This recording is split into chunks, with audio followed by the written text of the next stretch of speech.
Okay, so good morning and welcome to Political Liaison for November 22nd. I'm going to call the meeting to order, and first look to item number one, any identification of any media on the line. Victoria Gray from the Turtle Island News. Good morning, Victoria. Good morning. Also looking to any further media on the line. I don't see any representatives from the Truro Times. That'll lead us into our next item on the agenda, which is any changes or additions to the agenda.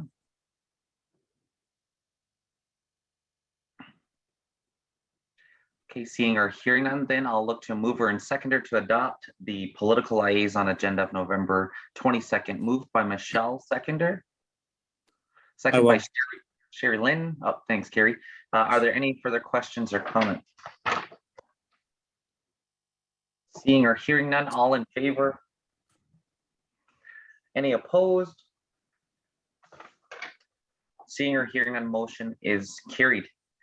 We'll declare conflicts as we move through the agenda. We do have a couple presentations this morning. Our first presentation there's a little update to our agenda, which Claudette will be speaking our first presentation. I believe you'll have all necessary documents within your Dropbox.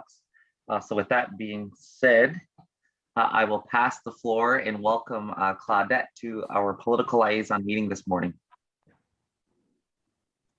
Good morning, Kwe Sheba. Kani Mitsukis kinu in addition to cause Kitaganzi be Donjabon.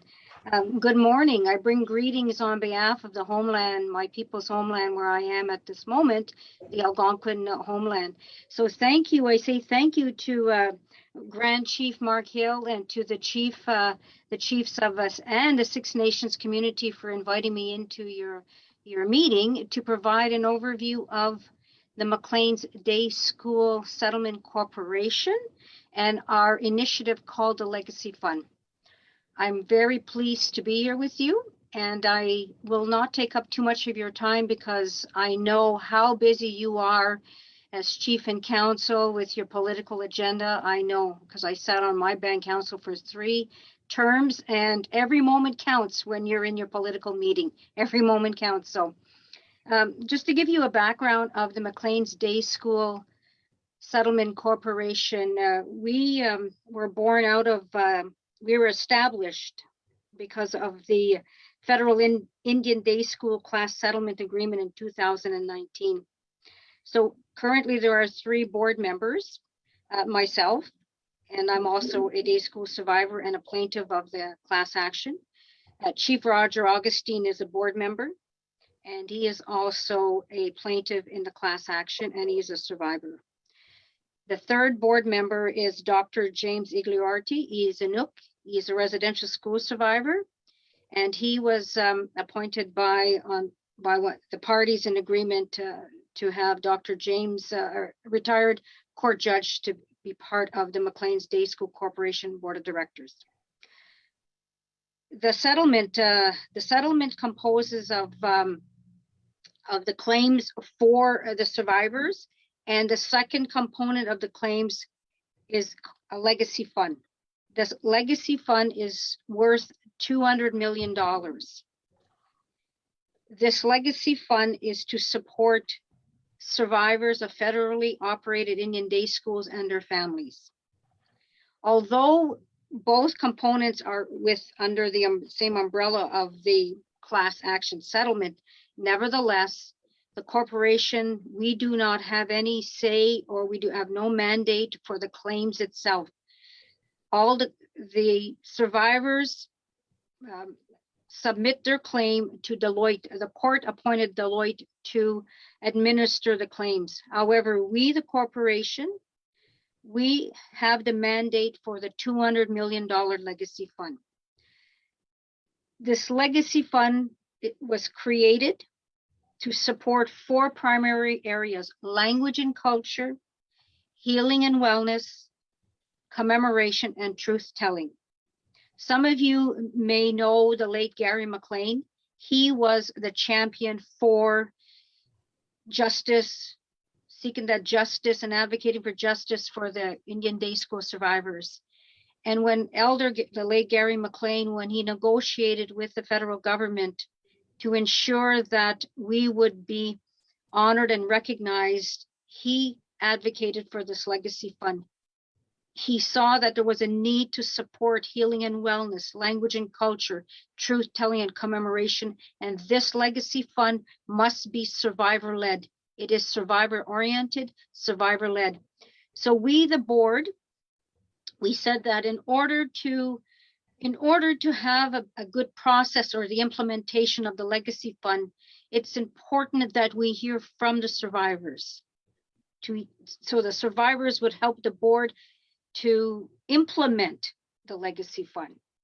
So we engaged in this initiative called the Legacy Fund Outreach Engagement Sessions, whereby a number of engagement sessions would be held across the land, regionally, invite survivors and their families to participate, to provide your discussions and your recommendations. It's so important because we need the recommendations from the survivors and your families on what is it, what is important to you as a survivor?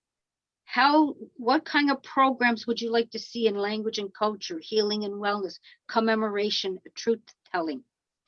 There are 4 ways to participate in this engagement session. A virtual platform is the first.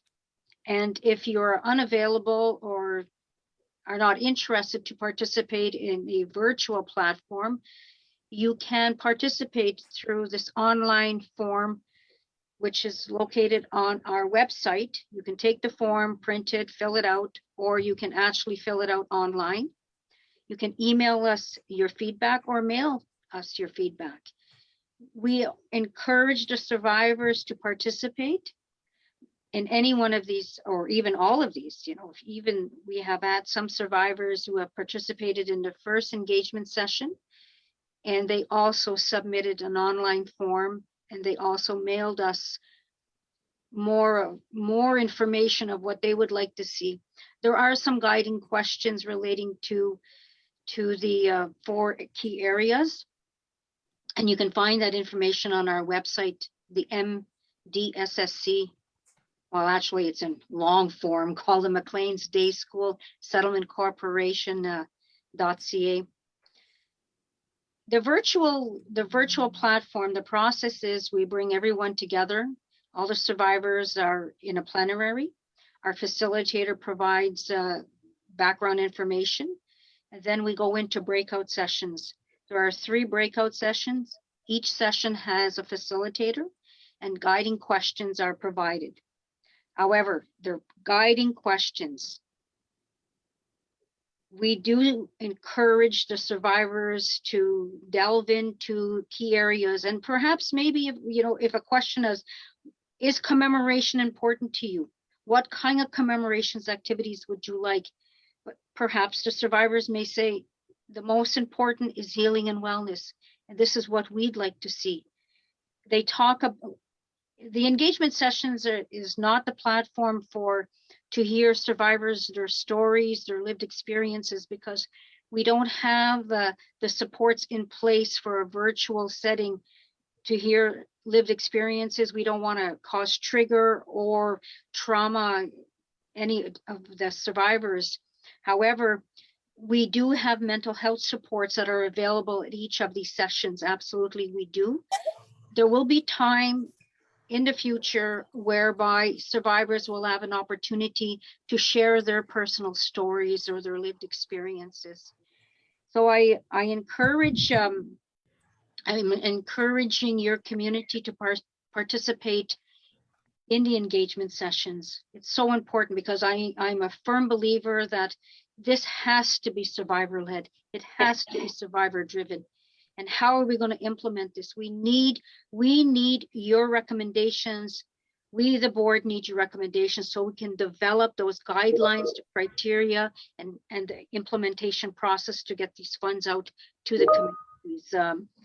So grants will be made from MDSSC, from the Legacy Fund, to charities, community-based non-for-profit organizations through a proposal-driven selection process. But again, we need to hear from you, the survivors. I believe, Michelle Bomberry, you have a question? Sorry for you. taking over. I don't mean to be the facilitator here. I just want to let her know I saw her hand go up. And Okay, well, thank you so much for that, Claudette. I'll look to Councilor Michelle. Question, comment? Thanks, Claudette. Good to see you again. And I would say that we move this over to the Survivor Secretariat. That's exactly what they're doing. They've been in place, and they are the body that will engage with. It's survivors led. Everything you've talked about, it feels like we're doing here at Six Nations. So I'll make that recommendation to pass this along to the Survivor Secretariat. thank you, Michelle. That's excellent. Thank you, Michelle. So are you looking, Michelle, to add that as a motion, as a recommendation? That's what we need. Sorry, I was just asking a question. Thank you, though. So Oh. moved by Michelle, seconder. Second by Nathan. Are there any further questions or comments? Helen? So the Survivor Secretariat is put in place to deal with the mushroom That was my grave, looking for graves, etc., right? I can't see them working on this legacy fund at the same time. Isn't the legacy fund what she's requesting is for community input, right? Am I right? So Yeah. is the Survivor input, yes. So is the Survivor Secretariat going to go do community consultations and everything with us to find out what our thoughts would be or what we think should be done? I can't see them playing that dual role because they're going to be busy enough dealing with the issues what they're dealing with finding the children. Can't see them coming out to our community and consulting with everyone to find out what we want to do with this legacy fund. Maybe I'm looking at Michelle's thing wrong, but I can't see them doing that. I guess that was all the work they've got to do with not with all the work they've got to do with finding the graves and everything. I guess that was even going to be my question as well to that is, I guess, looking to the cross, at what point day schools, residential schools, and I agree with Helen. I think it's outside of the Survivor Secretariat mandate to be doing this type of work. I think that, what we should be doing, and Claudette, I know you're probably well aware, we have the most schools on that list in relation to day schools. So the engagement sessions here in community need to be very thorough and extensive so that we can have the representation needed in any necessary concerns or even questions or ideas. So I'm also kind of even questioning if that is the right process. Sorry, I'll go to Michelle and then back over to Claudette. So what I took from Claudette's presentation was it's to be survivor led. Right. And right now the Survivor Secretariat is being led by the survivors. So that was my, I guess, understanding is instead of getting too many players in the, playing, if we can discuss with them and do the proper process and see if this is an area that they want to, the survivors. I know the Secretariat and their team is looking at the search, but is this a way to engage survivors? And I guess that's sorry, I'll go to Melva shortly here, but I guess that's part of my point is in relation to the day schools and residential schools. The Secretariat is set up for residential schools and to do the search, and what Helen's alluding to, this is primarily for day schools. So how, I don't see that, I guess we could have more discussion on those pieces, but I think that it needs to go to day school survivors and that input. I'll go to Claudette, and then I have a speaking list, Melba, and then Sherry Lynn. Claudette. And Yes, thank you, Mark. Indeed, this legacy fund is specific to day school survivors, and I am well aware that your community of Six Nations indeed does have a very high number of federal Indian day schools. So therefore, you have a high number of federal Indian day school survivors, in addition to having residential school survivors. And we are seeing this in every community across the land, that we have day school survivors, we have residential school survivors. Now, adding to this are day scholar survivors. But day scholars are not day school survivors. Day scholars are equivalent to residential school survivors, but the difference is that day scholars, those students went home at night to their parents or to their families, but they attended residential schools during the day. Federal Indian day schools are very different from those two other categories. But yes, this legacy fund is specific to day school survivors.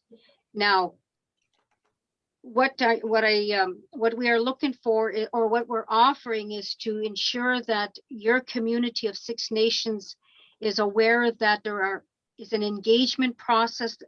We call it the Legacy Fund Outreach Engagement Process. We want to make sure that you're aware that this process through our corporation, our board, is taking place, and we will be sending you the information, and we invite any one of your survivors that would like to participate in our virtual platform. We are not visiting any communities. The engagement sessions are done strictly virtually because of COVID, and we're taking that into consideration. We do not want to bring any harm into the communities, and we would just, everybody needs to be safe and protected. So we said the best way to deliver our engagement sessions is this virtual platform, and then the online platform. So, but I do understand how busy you are, absolutely. So, but my purpose here is to ensure that you are aware of what's going on from the day school portion, and to ensure that your survivors will have that you'll be invited, and you have that opportunity to attend our virtual sessions. But if you are unable to, or any survivor is unable to, we certainly understand that you cannot. However, there are different ways that you can, day school survivors can submit their recommendations. Okay, great. Thank you, Claudette, for that. I do have a speaking list going here. A few counselors in queue. The next counselor I have is Melba. Yeah, I'm glad that was explained, that it is really separate. And what you have is survivors that do have a separate board that is dealing with Memorial Park. Now, all of these, it appears, what I know of all the survivors, they are day school also. So I think it should be taken back to them as a group, because there is no group right now that more or less gets involved with upfront business such as Claudette is explaining now. So I do believe that they should be involved, and I'm sure they're well aware of this. If they're not, they certainly should be. So I would suggest that it does be taken back to survivors. They're survivors of day school also. Thank you. Okay, thank you. Thank you for that, Melba, as well for your comments. Sherry Lynn. For sure, I think this needs a little more discussion. Thank you for the clarification on those also. I guess I have a couple questions. Can this be put up on our social media? First thing. Second one, who's going to be going over these grants and giving these grants out? And what's the limit for these grants?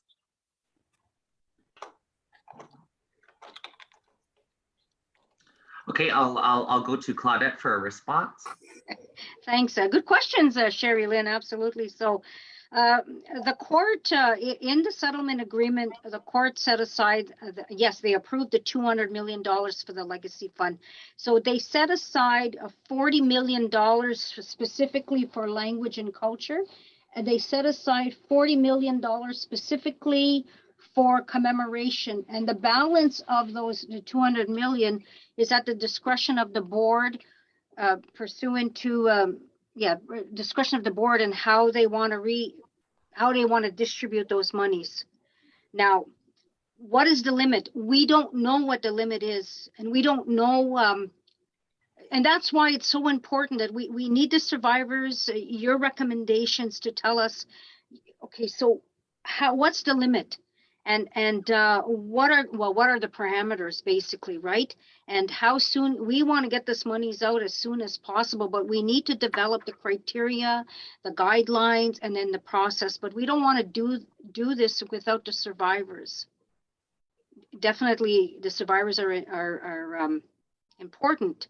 Now, I also want to add to what was said earlier by one of your members when she said day school survivors are also residential school survivors, and that's exactly so true. And we have survivors that are day school survivors, residential school survivors, and day scholar survivors. So we do not close the door on if someone says to us that wants to participate in this virtual or the legacy fund process. We don't say to them, oh, well, okay, you're residential, you went to residential school for 10 years and you went to day school for 1 year. No, you're a survivor because you went to day school as well. It's so important. As a matter of fact, last week at our Quebec Regional English session, the vast majority of participants were residential school survivors, day school survivors.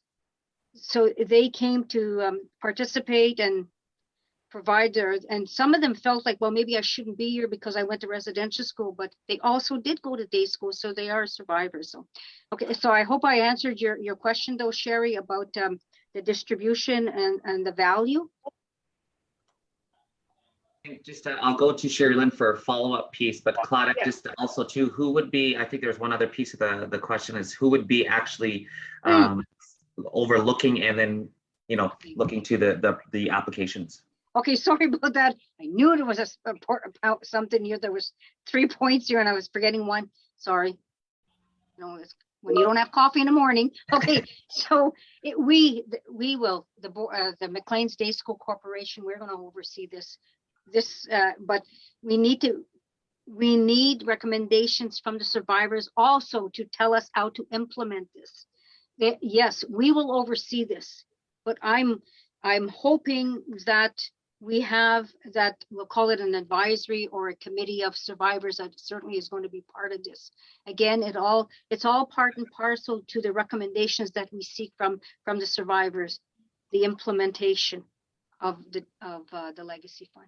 Okay, thank you. Thank you for that, Nyama, Claudette. I'll go just to a follow-up. Again, I do have speakers queue. I'll do a follow-up to Sherry Lynn and then look to our speakers list.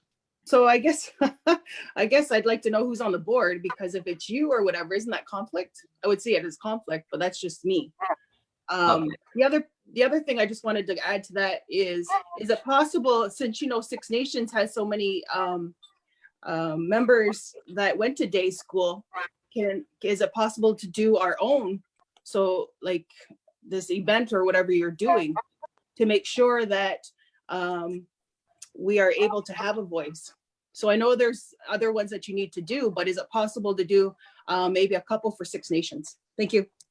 Thank you, Nyama, for that, Sherry Lynn. And just to also, it's within the briefing, Roger, Augustine, Claudette, and as well as Dr. James are the board of directors. But I'll go back to Claudette really quickly again for a further response to the second portion of her question.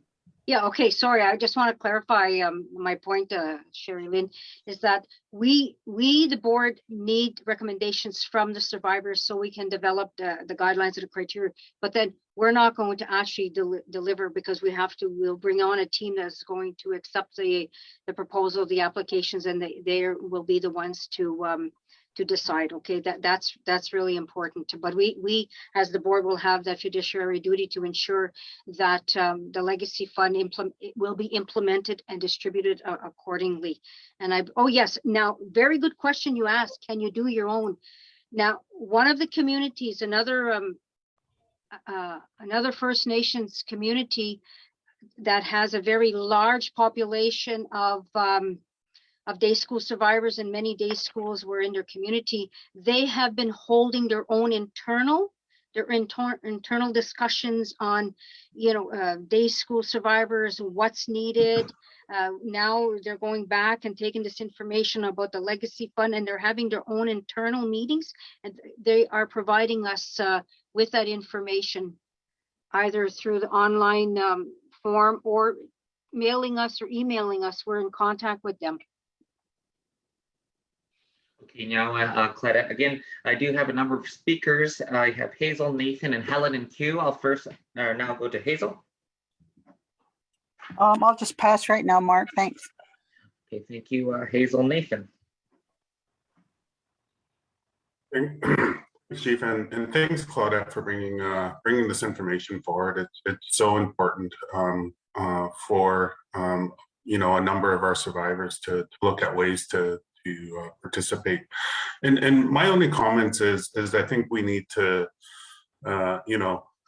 have some more kind of dialogue and internal discussions on the best approach. And I think that was the intent,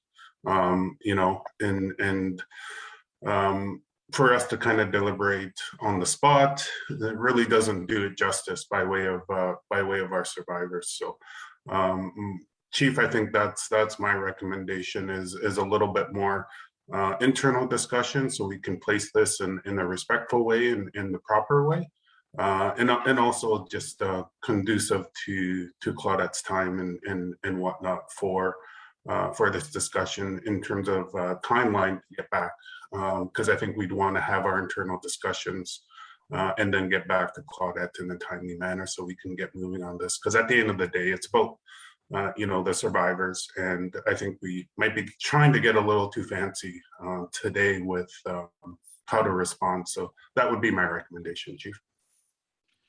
Thank you, and agree to that recommendation, Nathan, as well. I have Helen next. Yeah, I just wanted to clarify, we're talking about survivors. We're all survivors of Indian Day School, every one of us. So that's why I didn't think we don't think it's good to associate it just with the residential school survivors, because we all are. My parents were. So I agree. I wrote in a chat that I think we need to have internal discussion as to what we want to do with this. And so I agree with what Nathan said. Okay, great. Thank you. Thank you, Helen, for your comments. And also, just if I can add to a little bit of the discussion, and do agree, obviously, with what Nathan is recommending.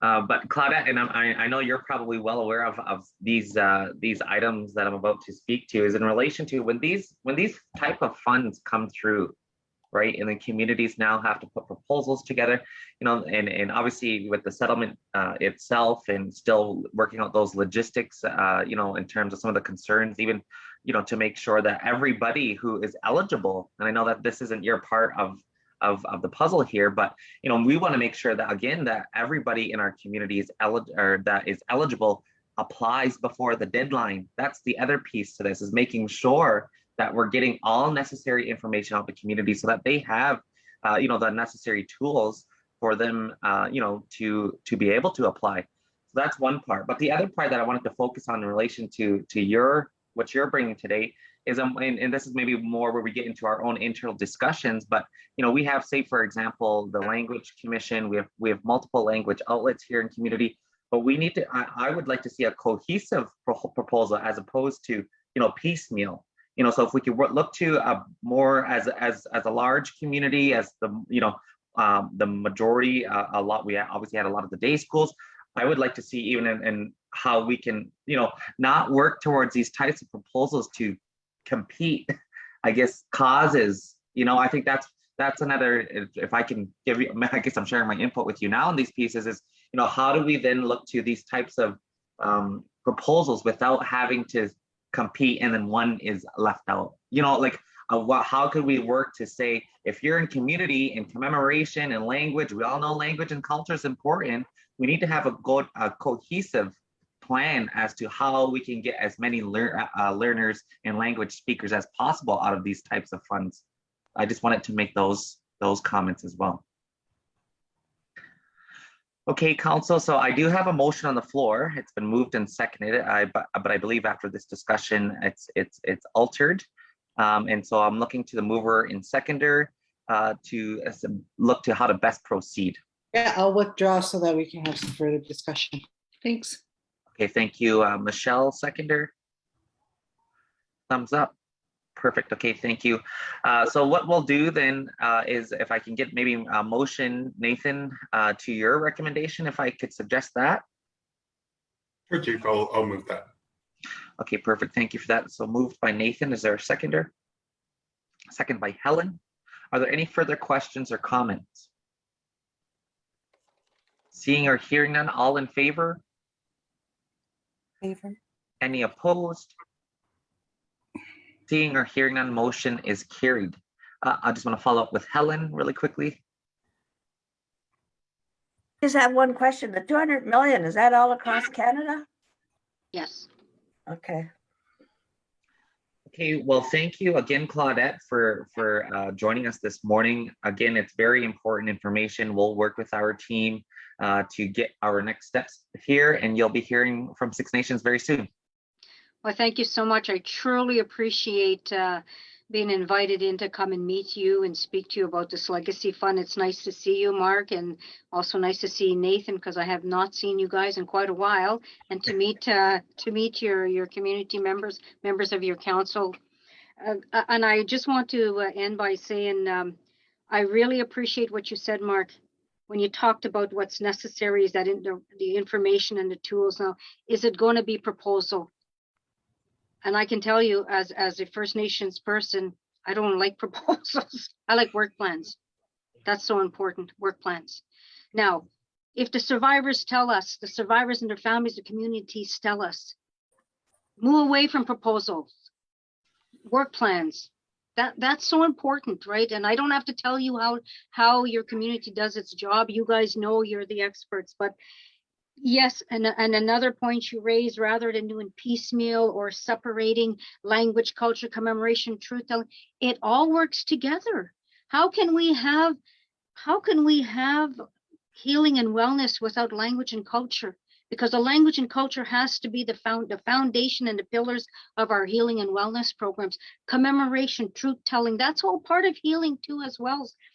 So rather than the collective, and we're looking at it as a collective, that because in my conversations, in our discussions with the late Gary McLean and as the plaintiffs moving forward with this settlement, when we talked about the legacy fund has to be for the collective use and benefit of survivors. So see the collective. So again, and so that was excellent what you offered, and these are recommendations we want to hear. So thank you. I really appreciate you giving me time to come in and speak to you. And in the meantime, if you have any questions, you know how to reach me. I believe that you can reach me through Lauren Pierce, who's the outreach coordinator, and there's also my assistant, Shirley Tolley. But you know how to reach me too directly. So thank you so much. And no goodbyes until we see each other again. Take good care. Chimigwedge. Now, Claudette, please stay safe and keep well. You too. Take good care. Bye-bye. Thank you. Now, take care. Okay, Council, we are moving on to our next delegation on our agenda, which is representatives from the Ministry of Transportation in relation to Highway 413. If I could just look to, there's a number of representatives on the line. If I could just ask who will be speaking, or the spokesperson of the MTO. So there's a few of us here. Good morning, everyone. My name is Eric Deutsch, and I'm the ADM for MTO operations. And I think that Leslie Curry is going to be sort of our speaker representative and sort of coordinate our presentation to council this morning. Perfect. Well, thank you for that. Thank you so much for that, Eric. And good morning to everyone on the line. Maybe at this point in time, I'll pass the floor over to Leslie. Just before I do pass the floor over as well, though, I know obviously we have to go through channels, but we also will be working with a meeting, securing a meeting with the minister as well. I mean, it's nice to see all of you on the line with us this morning, but our council direction at the time was we need to speak to the minister on these types of things as well. So if that message could get passed up, we'll secure and do our reach out that we have to the minister in securing that meeting. But again, I appreciate you all being here. And with that being said, I'll pass the floor over to you, Leslie. Thanks. I just want to say that in response to that, really appreciate council accepting our presentation here this morning. And I will make sure that I deliver that message to the minister as well. And once again, appreciate our ability to present here to you today. Now for that, Eric, and over to you, Leslie. Good morning. Welcome. Good morning. Good. Thank you. I'll introduce myself. I'm Leslie Curry, Indigenous Liaison with MTO Central Region. And I would just like to acknowledge that Central Region sits in an area of rich treaty fabric and presence of Indigenous peoples in Ontario. And I'd specifically like to acknowledge your presence today. And as we go through, I know we don't have time for introductions, but I would like to make 3 very quick introductions of directors that are on. Gurpreet Sidhu Danoa is the director of our Indigenous Relations branch. Becca Lane is director of Operations branch, which I sit in Central Region. And Michelle Pasqua is director of Asset Management branch for MTO. So as we go through each slide, the people that are presenting will introduce themselves. We do have a lot of people. I don't want to take your time with introductions. So I am sharing my screen. Can everyone see that? Yes. Okay, good. So we're here today, and I will say I was unaware of the 15-minute time limit. We've put this together for 40 minutes, so we'll try to go through it as quickly as we can. So today we'd like to provide background and context for Highway 413, discuss and understand interests of your community in participating in the federal impact assessment process, review upcoming project milestones and opportunities for further engagement, and discuss how MTO can support your community's meaningful participation in the IA process and the project. So I will turn it over to Brenda. Good morning, Chief Hill and Council. Thank you for the delegation. So I'll just, as Leslie said, I know we're pressed for time, so I'll try to go through these slides quickly, but obviously feel free to ask any questions that you have. So the 413 project is being prepared in 2 stages. So stage 1 of the project is already completed. It's from 2008 to 2012, really focused on a long-term transportation strategy. The project is being undertaken as an individual environmental assessment, or EA, in accordance with the Ontario EA Act and in accordance with the terms of reference that were approved back in 2008. So the first stage examined the transportation problems in this area, considered a number of solutions, and identified that a highway network was required. So maybe we'll just flip to the next slide. Thank you. So we are in stage 2, and the purpose of stage 2 is to complete the planning, preliminary design, and the environmental assessment for the project. So the Highway 413 runs from the 401, 407 ETR interchange in the west to Highway 400 in the east. So the corridor is about 52 kilometers long. It also includes an extension to 4-kilometer extension to 410, 3-kilometer extension to 427. So the total corridor length for the study is about 59 kilometers. The intention is to build a 400 series highway. So it would be with a posted speed of 100 kilometers an hour. There will be a number of interchanges, so it will be a restricted access highway.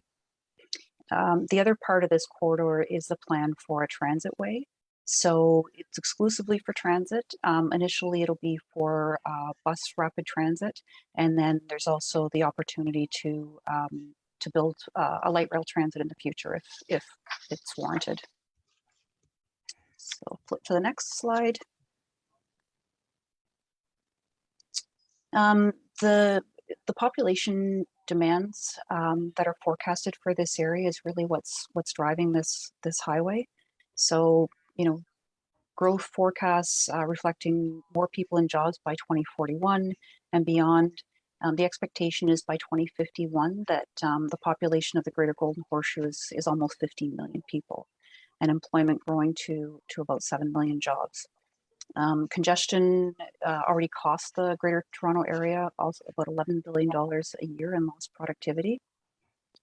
So the expectation is by 2031 there'd be about 300,000 vehicles per day using Highway 413, and the modeling that we've done expects that people using the full length of the corridor would save about 30 minutes during rush hour instead of using 400 and 401. We'll flip to the next slide. This slide just shows a typical cross section for the corridor and transitway, and there's we talk about a right of way, which is the property that MTO owns for building the highway and transitway. So the total width of that right of way is 170 meters. So 110 of that will be for the highway specifically. And then we'll need additional width beyond that for interchanges, if we have to build stormwater management ponds, etc. So the lanes that we'll construct will be dictated by the modeling, but at this point we're anticipating 4 to 6 lanes in total.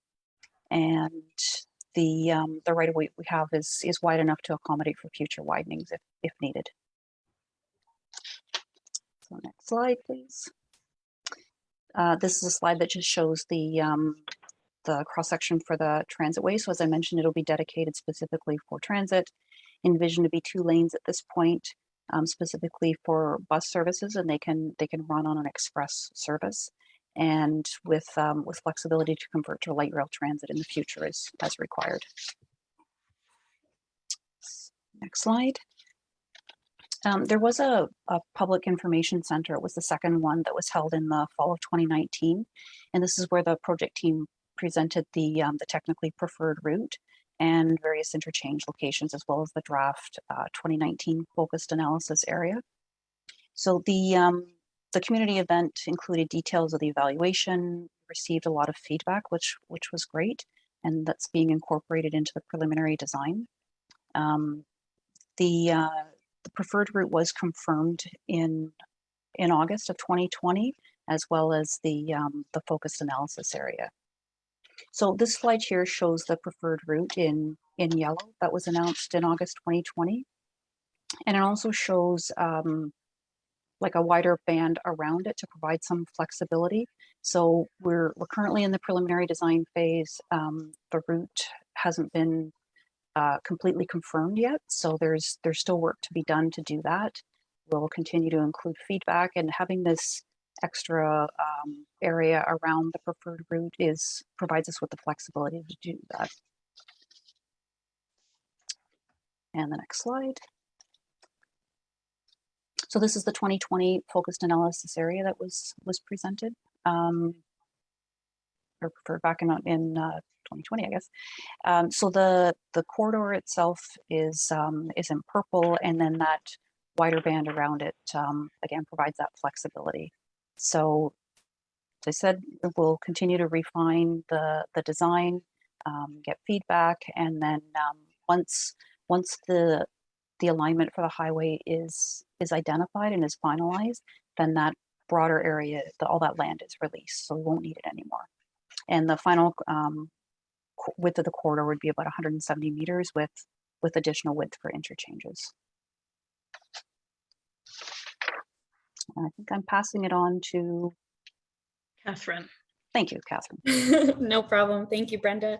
Good morning, everyone. My name is Catherine Gentile, and I'm the consultant environmental planner from WSP. So let's get started on some of our environmental work. As you can see on the slide, this is about field investigations. So field investigations are underway to inventory the natural, social, cultural, and other infrastructure features in our area. An extensive permission to enter program was developed in order to acquire permission from property owners to access lands for these investigations. Over 390 permission to enter requests were sent by the team, and we currently have 30% PTE access. This slide also outlines the types of field investigations that have been completed, are underway, and are to come. And we are always happy to share information on these investigations as it becomes available. Next slide, please, Leslie. So as folks may already be aware, on May 3rd of this year, the Federal Minister of Environment and Climate Change designated the Highway 413 project under the Federal Impact Assessment Act. Ontario has started to develop materials required for the planning phase of the federal impact assessment process, which includes the preparation of a document called an initial project description. And we have some additional slides later that are going to get into a little bit more detail around that. The schedule for the Highway 413 project is being updated to reflect the current provincial and federal processes. However, it should be noted that the designation of the Highway 413 project for a federal impact assessment does not replace the provincial environmental assessment process, which is underway. The provincial EA process is still required, and we will be continuing with our planned public consultations and engagements accordingly. So what is the federal impact assessment process?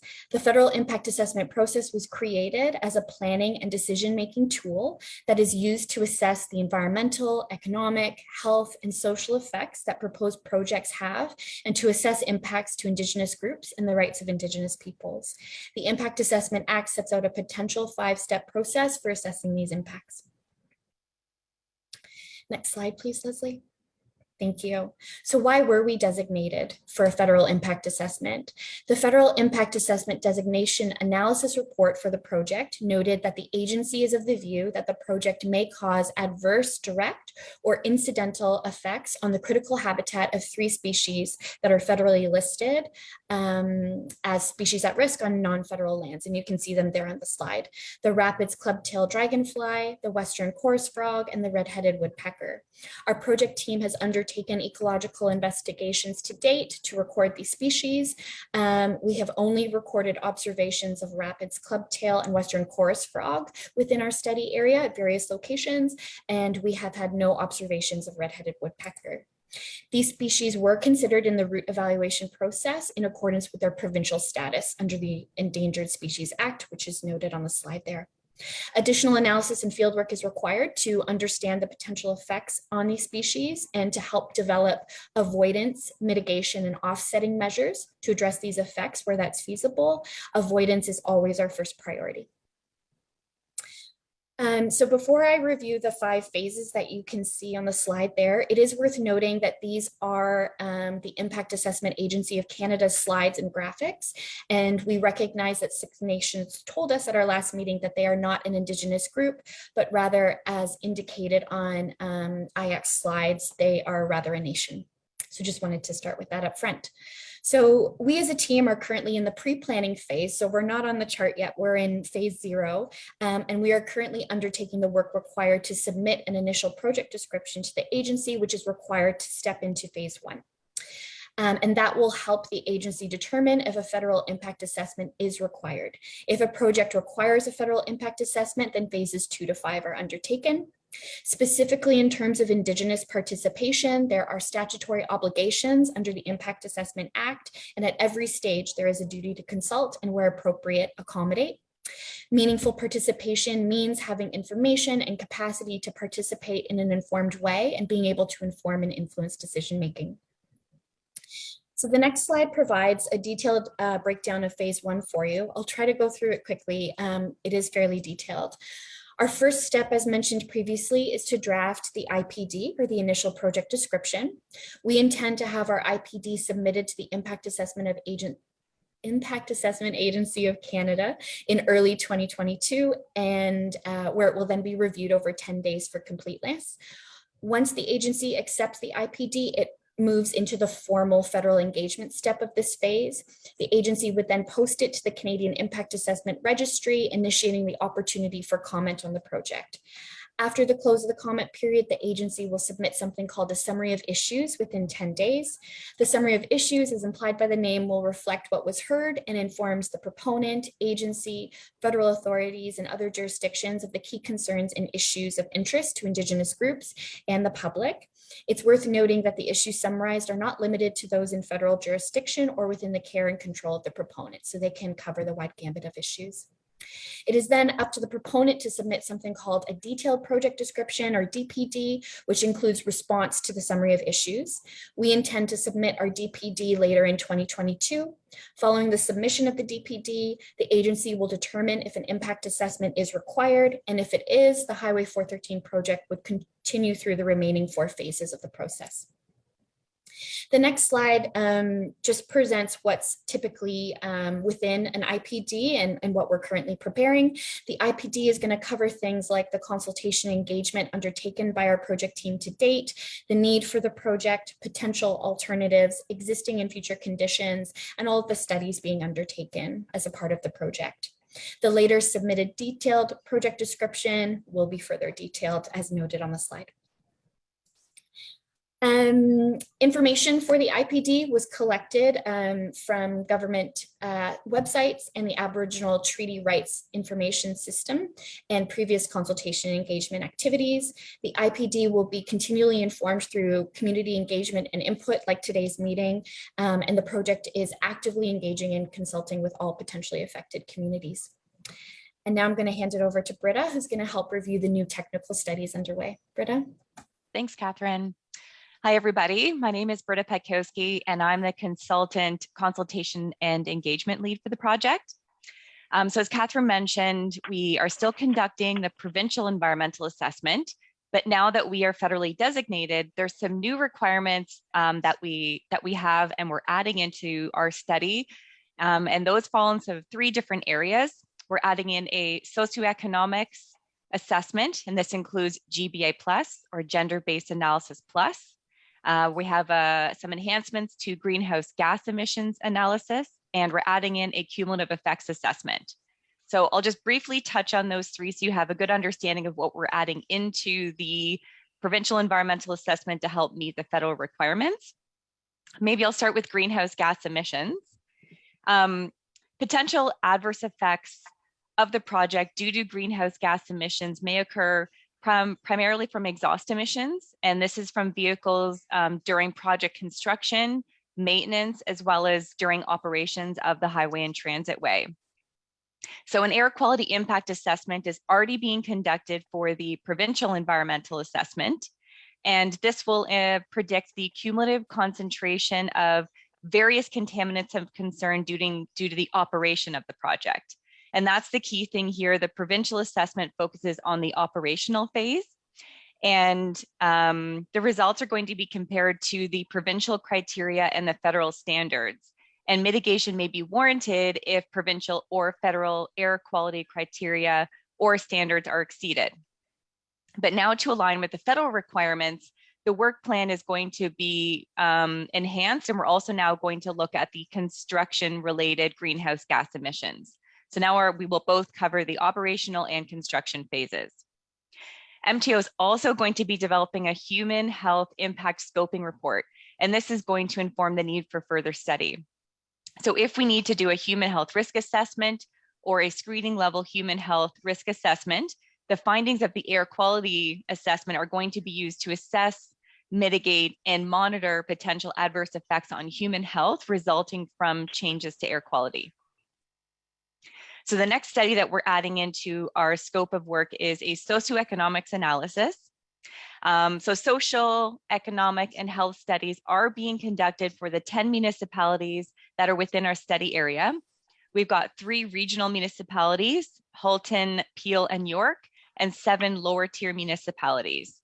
And the initial project description, what you're going to see, really provides a snapshot of each municipality based on publicly available information, things like community websites, Statistics Canada, as well as information we've heard through our community and engagement activities. So for each municipality, you'll see a good overview of their population, their land use, their local economy, their health, and this could be perceived mental and physical health, as well as regional emergency response infrastructure.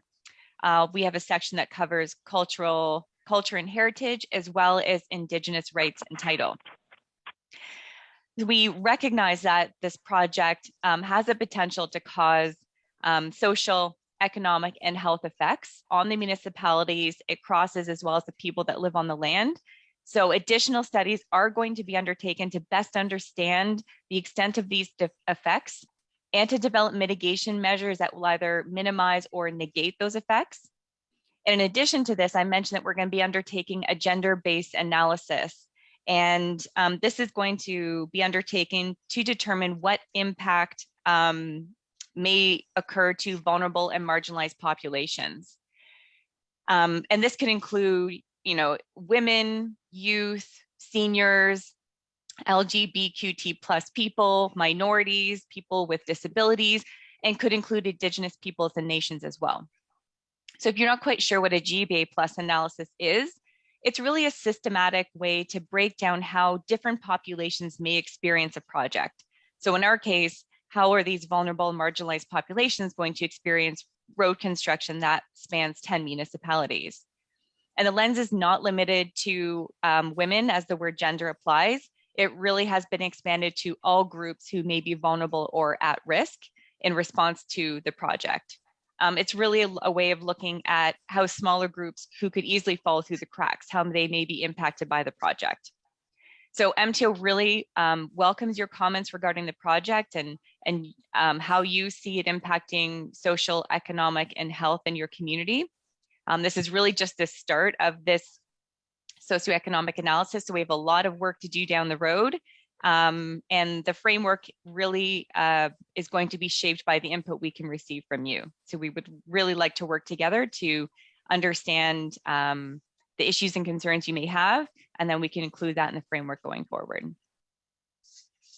And last but not least, another requirement of the federal process is a cumulative effects assessment. So we again understand that the project may potentially result in cumulative effects on the environment and on Aboriginal and treaty rights. So as part of the project planning and the regulatory approval process, we're doing an effects assessment, and now we're going to include assessment of cumulative effects as well. And as part of this, the changes to the environment, health, social, and economic conditions as a result of the project's residual effects from other past or present or reasonably foreseeable physical activities that overlap with our project study area, they're going to be included in that cumulative effects assessment. And potential impacts on Aboriginal and treaty rights will be included in this assessment. And the areas are going to focus on topics that are identified by Indigenous communities. So mitigation measures to avoid or minimize potential adverse effects or adverse cumulative effects of the project on Aboriginal and treaty rights will be included in the cumulative effects assessment. So we're currently developing a framework for how to carry out this cumulative effects assessment, and we're doing this in consultation with the Impact Assessment Agency of Canada. When this draft is ready, we're going to be consulting on the framework as we want to ensure that we're capturing your valued components in the cumulative effects assessment. So I know that was a lot of information. Are there any questions on those technical studies before we move on? Okay, my apologies. With the share screen, I can only see so many of the participants. Are there any questions or comments from any of our council or staff on the line?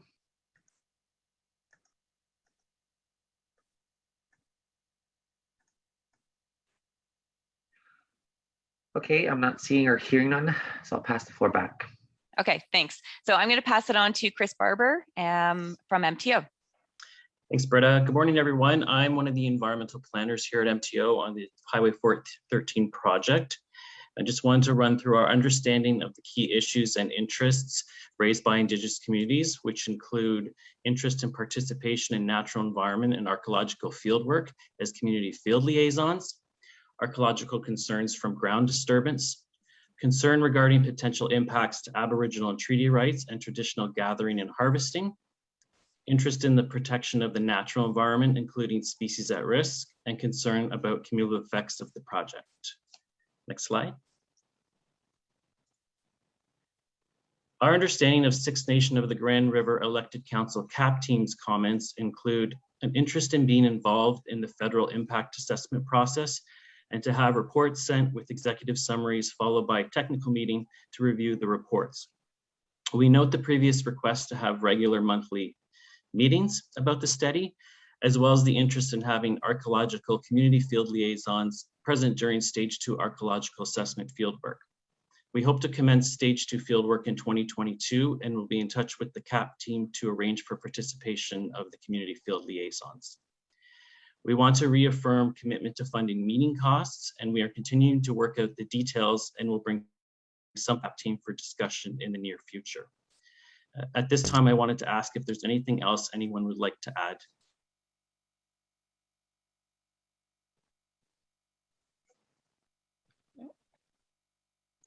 My apologies. Sorry, I have Councillor Nathan has his hand up for question, comment. Nathan? Yeah, thanks, Chief. Thanks for the presentation and the background information on this. I'm wondering, Chief, if it might be appropriate if we just accept the information and again, begin preparing for the meeting with the minister. As you noted, I think a lot of these issues are political in nature. And given the short time, I don't want this session to be construed as a consultation session per se. So just being cautious, and also my recommendation would be to have the CAP team take all the information, filter it, and again, prepare us in the best way possible for that meeting with the minister. I'm going to recommend that just so that we get the information, we have time to digest it, and we can take the important pieces and bring those forward from our perspective. Okay, great, thank you. I'll second that, Chief. Thank you for that, Nathan. So there's a motion on the floor. It's moved by Nathan and seconded by Sherry Lynn to accept this presentation as information at this time. I think it's important to also note in there that we are also recording that this is not a consultation, but rather, again, just for information. So I think it's important to include that within the motion as well. That's okay with the mover and seconder? Yes, that's fine. Okay, Absolutely. great. Perfect. Thank you. Thank you for adding that, your comments, Nathan, and seconding. Sherry Lynn, are there any further questions or comments? I do apologize, as you are well aware, and I knew we have a full packed agenda this morning. So there's a number of political items being discussed. So I do have to speed up the presentation, but want to look to any further questions or comments, or maybe even perhaps any members on our CAP team, if they would like to have any final comments.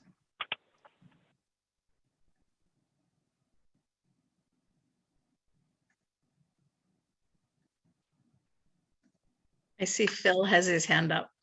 Oh, okay, sorry, my apologies. So if I could just ask the person sharing screen, if you could take down the share screen, it's just easier. Sure.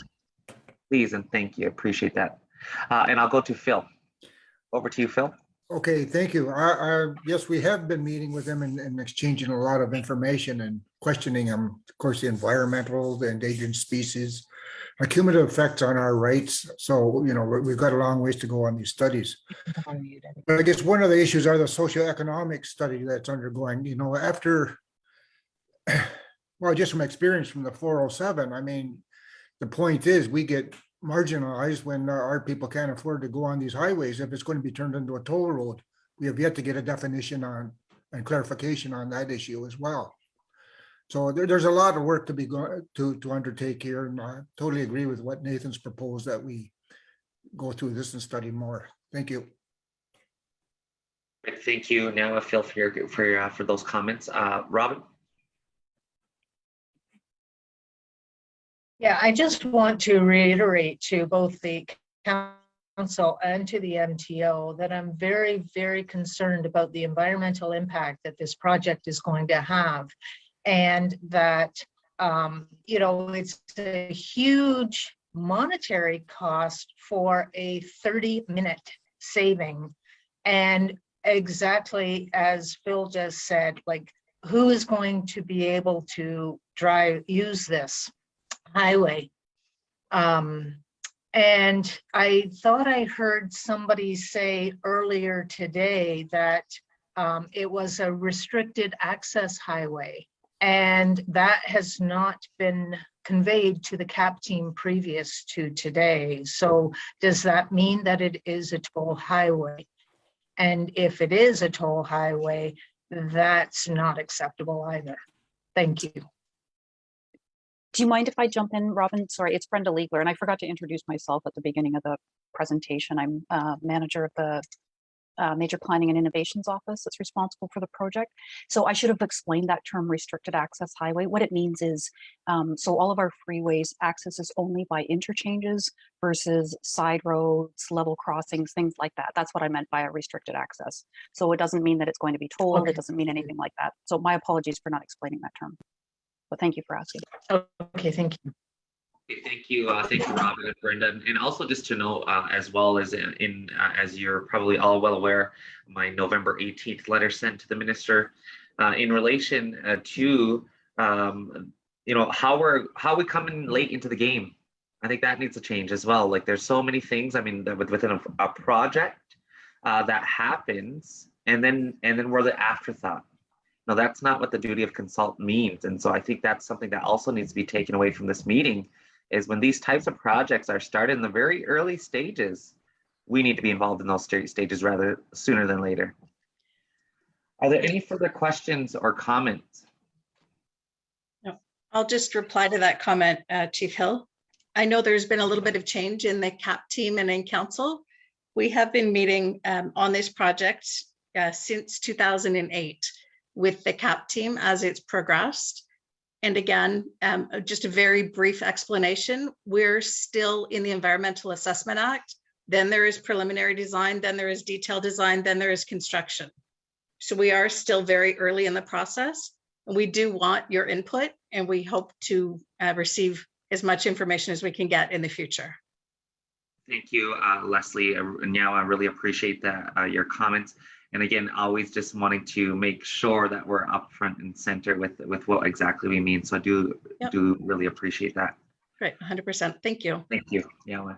Okay, Councillor, are there any further questions or comments to the motion? Seeing or hearing none, all in favor? Any opposed? Seeing or hearing none, motion is carried. Again, I just want to say nyawa to each of you for joining us this morning, and we do continue to look forward to securing again our meeting with the minister in relation to some of our questions and concerns and so forth. But again, just want to say nyawa for joining us this morning and look forward to next best steps. Thank you, Chief and Council, for receiving the presentation today as an information item. We really appreciate it having an audience with you this morning. We'll take this back to the minister and look forward to further deep engagement going forward. Thanks again. Yeah, well, thank you, Eric, and to all, please take care and stay safe. You as well. Thank you. Thank you. It's a pleasure. Okay, Council, that leads us into our next agenda item. You'll see number 5 on our agenda, which is the adoption of the political liaison minutes of October 25th. Attached, you will also find the action item list. Mark, it's Hazel. Sure, go ahead, Hazel. Yeah, under the resolutions within those minutes, with regard to the Lake Erie project, my name is written as Hazel Bombery in 2 of those. So if that could be changed, please. Yes, 100%. Thank you for that, Hazel. We'll get that corrected as soon as possible. Are there any further questions or comments in relation to the minutes?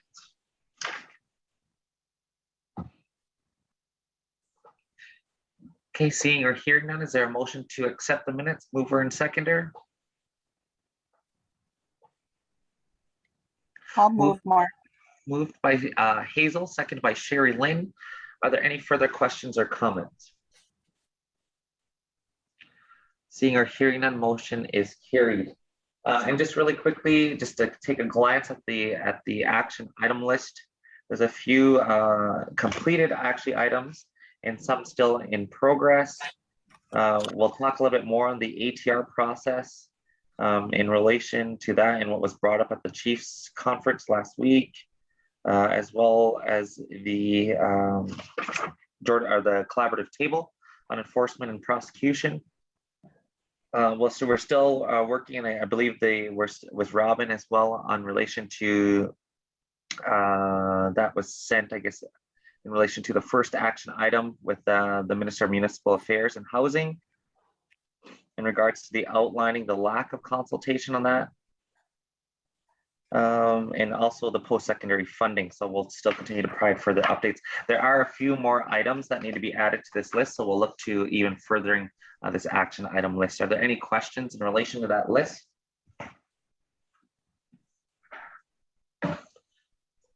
Okay, seeing or hearing none, I'll move on to our next item. So you'll see number 6, the Lifelong Learning Task Force update is within your Dropbox. Are there any questions or comments in relation to that update?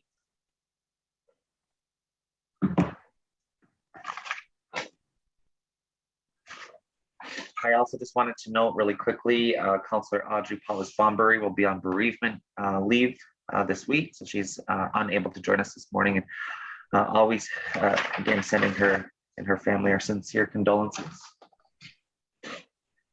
Okay, if there's no further questions or comments in relation to the Lifelong Learning Task Force, well, that leads us into number 7 on the agenda, which is a letter from the Mayor of Guelph.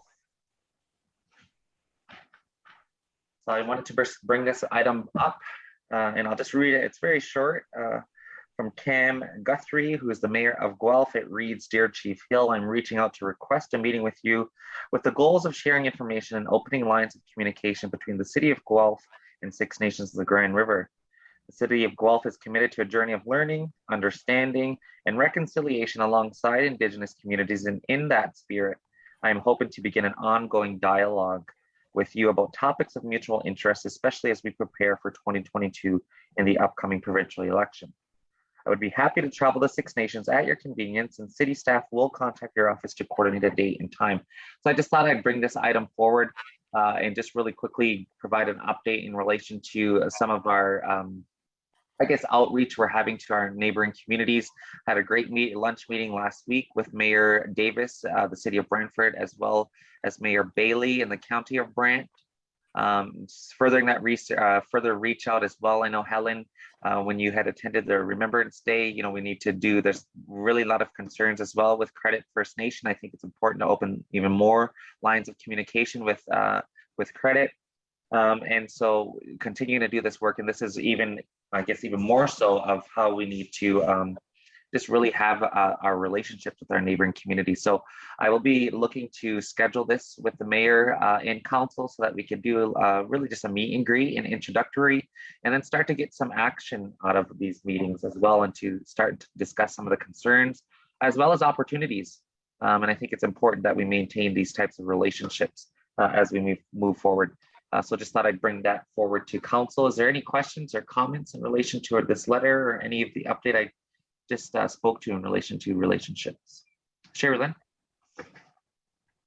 Yeah, it's good, but I think it's the part of we finally get a letter after stuff's going on in their city or something. Because since I've sat here, I haven't got a letter from them. So you know what I mean? Just stuff like that. It's good to have relationships, but it's sad that it has to be probably stuff that's going on that they finally want to sit down with us. Yeah, that's the unfortunate piece, and I think that's something that as we can, further discuss these pieces and further, further that relationship, so that we can address these earlier on as opposed to after the fact again. And I think that's something that we'll continue to do. Are there any further questions or comments? Okay, seeing or hearing none, I will move to item number 8. I don't need necessarily a motion to that effect, so we will look to our schedules to schedule that date and time with Mayor Cam of the City of Guelph. The next piece I have is in relation to the consultation and accommodation process, the team discussions. There should be a report in your Dropbox. I'll look to Taylor. I see Taylor just turned her camera on. Taylor, if you have anything you would like to add to that.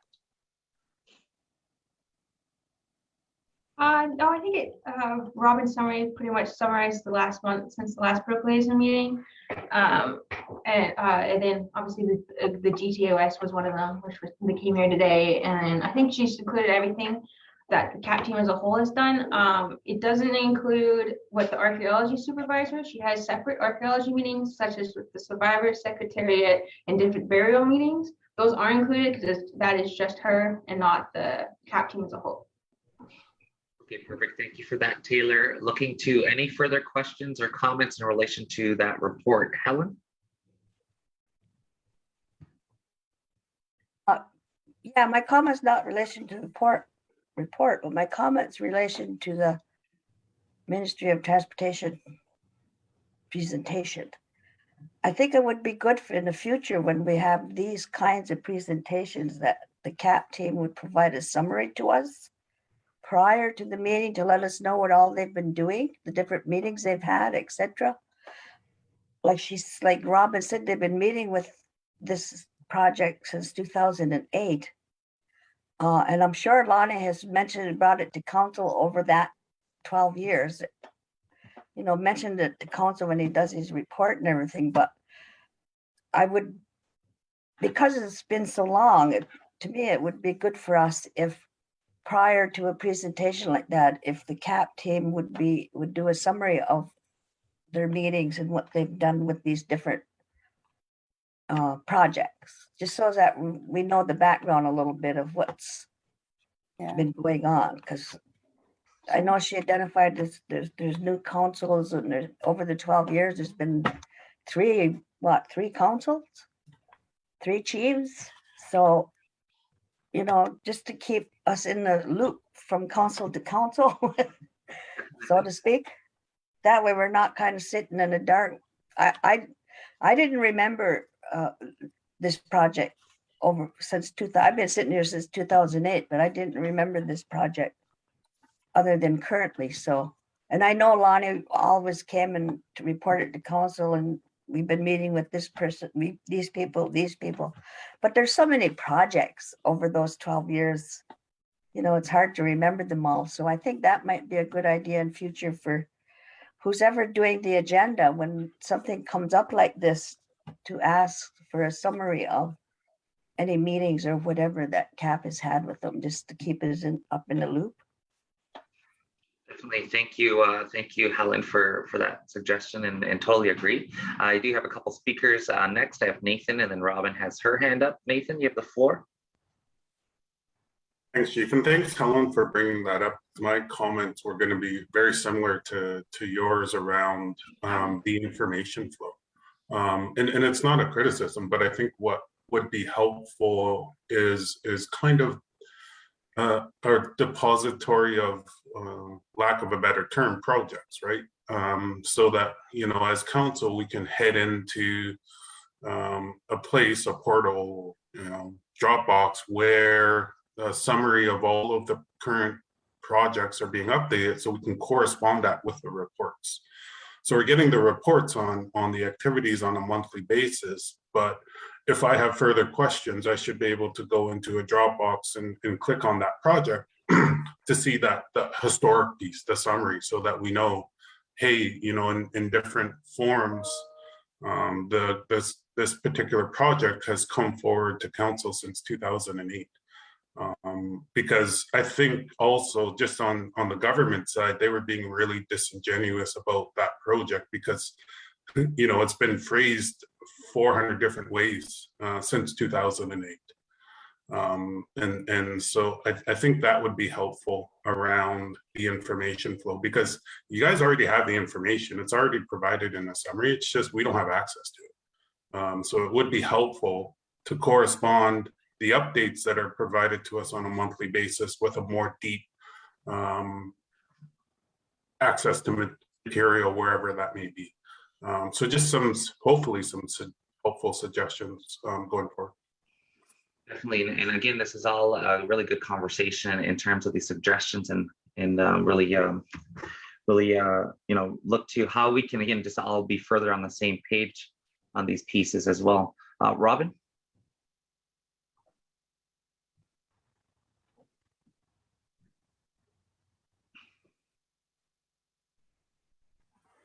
Robin, you're still on mute. Oh, there you go. Just wanted, sorry, that's okay. I just wanted to say that I did bring a presentation forward on the GTA 413 project at the beginning of this month. And I had prepared a slide presentation and I asked council if you wanted to see it. The recommendation was no, that the information that I had sent in the briefing note was enough, and that there was no need for me to present on this whole project again because of the information that I had previously sent. So I just want you to be aware that I did come to council, I believe it was on the 9th of November, and I did try to present on this project, and I did not present because it was deemed that the information was already received. Thank you, Robin. And again, it's not anything specific. Obviously, Helen had already, reiterated that, CAP has brought this to council. So, with that being said, we're talking about other suggestions. So, it's not of a defense. There's no need to defend. We're looking to how we can best move forward. And that was suggestions of how we best move forward in a generalized, not specific. So appreciate that. Nathan? Yeah, just to support what you're saying, this isn't a blame game back and forth by any means. But just in terms of the presentation that was done, and if council said we don't want to hear the presentation, that doesn't mean I don't want to see it. And all I was asking and suggesting was that there be a repository of these presentations so that when I see something on the agenda, I can take the initiative myself, go into the CAP Dropbox and find the information and do my studies. So that's all I was looking for in terms of that. So even if we can get access to the presentation, Robin, that would be fabulous. So I can do my reading and my preparation in my own time as well. Thanks.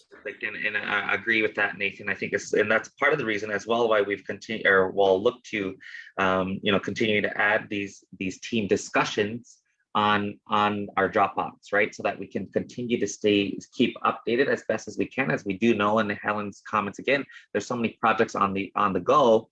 We have to make sure. Obviously, we know CAP is the technical staff that brings forward.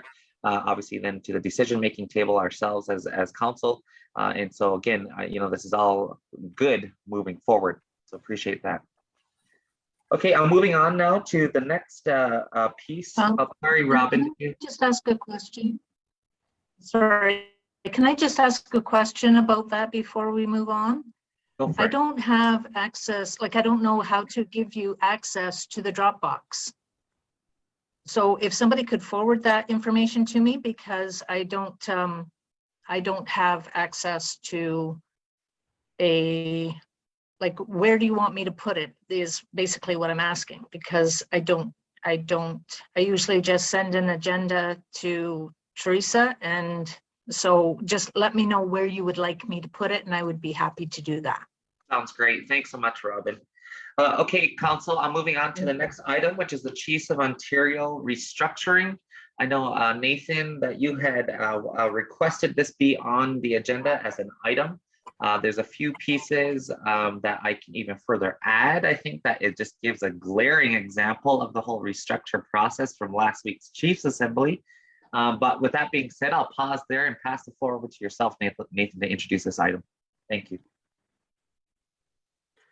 Oh, thanks, Chief. And didn't want to go too deep into this. It's something I said on restructuring, and as the Chief is aware, there's been some movement to how do I say this? Extend the mandate. And the important briefing was a briefing from Catherine Hensel that I provided to council, which kind of went through step by step where further work is being contemplated. And I think the Chiefs Assembly last week, brought up many issues. One of which, I'm not going to go into detail. The chief was there representing. But at the same time, a couple of areas where they're looking to do some further work is around the Leadership Council, which, as I understand, is now becoming basically a Chiefs Assembly. So I don't know, it's kind of confusing on that front. The other piece is they're looking for further work around the accountability and transparency of administrative processes as well as financial processes at the board level. And I keep maintaining from the Six Nation perspective that, you know, we need a representative to go to on that particular board to highlight our issues going forward. And I think, Chief, you mentioned that in a number of assemblies. So there was also I just wanted to kind of complete the book. Last summer, there was the resolution accepting the charter. So I provided you the final text of what that charter looks like. And I understand even from Leadership Council that there'll be further work on that. So I think my recommendation would be that, you know, I continue to stay on and monitor what's happening at restructuring. I know I'm not being intrusive because I really haven't been given instructions to do so. But I keep maintaining our position around a number of things. From an administrative and financial standpoint, sure, keep going, but we should have a rep at the board level. And my other recommendation would be to maintain based on the fact that Resolution 2015, which I provided, still hasn't been implemented. And to me, and I hope you agree, Chief, that's the big resolution where we get our issues dealt with at Chiefs of Ontario. And I can tell you there's not too much of an appetite from the regional chief perspective to kind of deal with that. But by way of an update, I think that's the information I wanted to bring forward. And I know this segues perfectly to the glaring concerns from last week. So I'll turn it over to you, Chief, on that. Okay, perfect, and I appreciate that, Nathan, and your involvement at that table. I think the other piece is, you know, and we'll touch a little bit this under the next item under political updates, and I know Jill will be adding some of her comments as well, as she attended with me as some technical support staff at the assembly last week. But it was very, you know, one of the pieces too in terms of the restructuring. I think they've even extended and clarify if I'm wrong, Nathan, but I believe that they've even extended that mandate, and that was passed at the assembly as well, to further continue these discussions around, you know, some of the restructuring pieces. But I think, you know, we've always still, you know, we still have to fight and push on the pieces of just the voting itself. Like, that's such a huge item that, you know, we still only have one vote, right? And that's something that always works against us when we go to the Chiefs of Ontario, because on a number of things we get outvoted on, but yet have, you know, the largest and the most populated. So, you know, I think though there's so many other items that, Nathan, I think that you have been touching on, and again, appreciate your work there. And I think that there's, you know, this conversation and dialogue is so important in terms of how we move forward best for Six Nations' best interest. You know, and that's something, some of the discussions that we've had even as our political team is, you know, looking to see where are we spending the majority of our time and energy at these forums, at these different tables. That, you know, like, there's so much work in community to do. It's difficult to make sure you're prioritizing where, you know, where time best spent is. So, you know, these pieces are really important. I think one of the areas, and I'll pause because I'm getting more into the political update of the Chiefs Assembly last week. So maybe I'll just pause there under the coup restructuring and maybe look to any further questions or comments from council.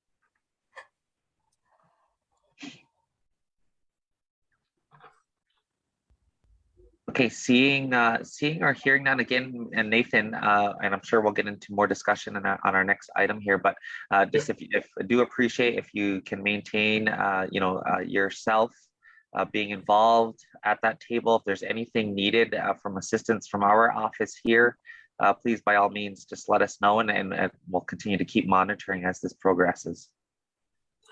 Perfect. That's all I was looking for in this. Perfect. Okay. Oh, I see Helen has her hand raised. Helen?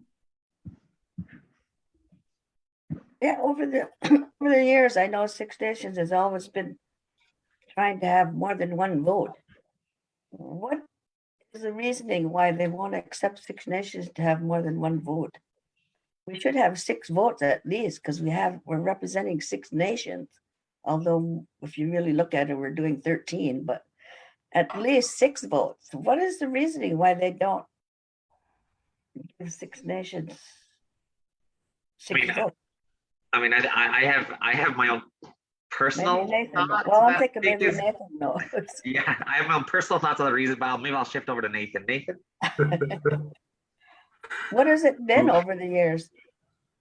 Yeah, so every time I look at it from the standpoint of the reports that were done on restructuring, and every single one of them has recommended that there be parity around the voting system. When it gets to that, and I don't want to pick on any treaty regions, but there is 1 or 2 treaty regions in particular that block that from the standpoint of they don't want to bring parity, because basically by bringing parity to a process where we would get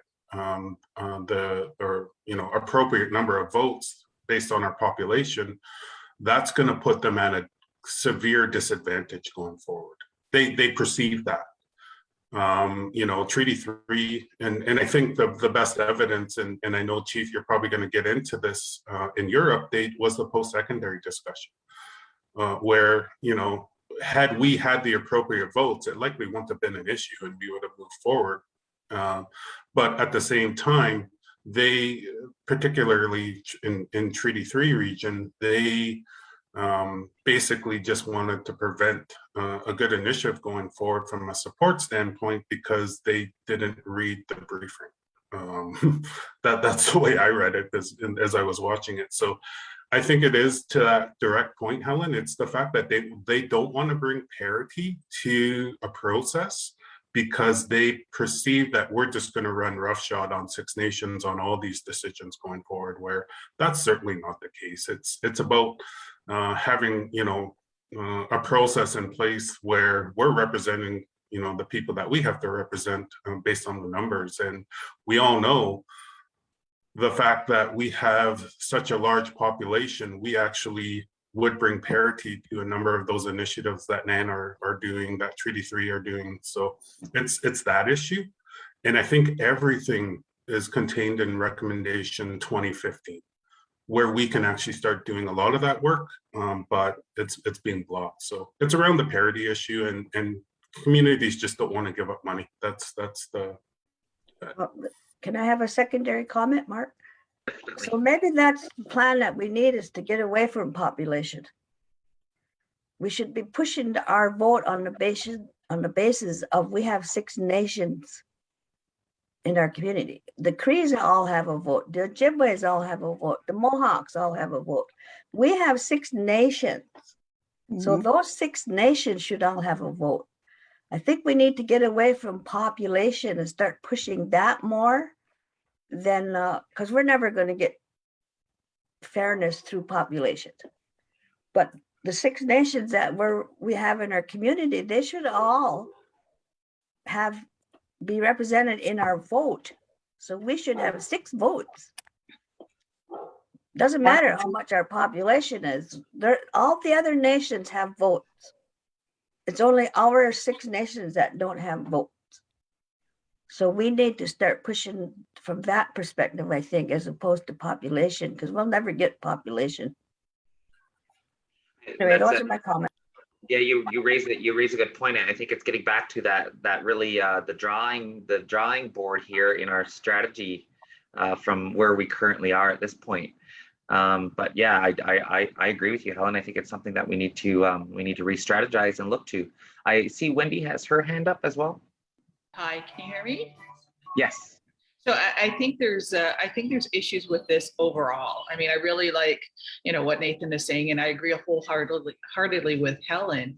That's a great strategy. But I think we should actually do an analysis of this, because when you look at the breakdown, the board composition, how much authority they have, how much discretion on that transparency and that financial accountability, there's major issues.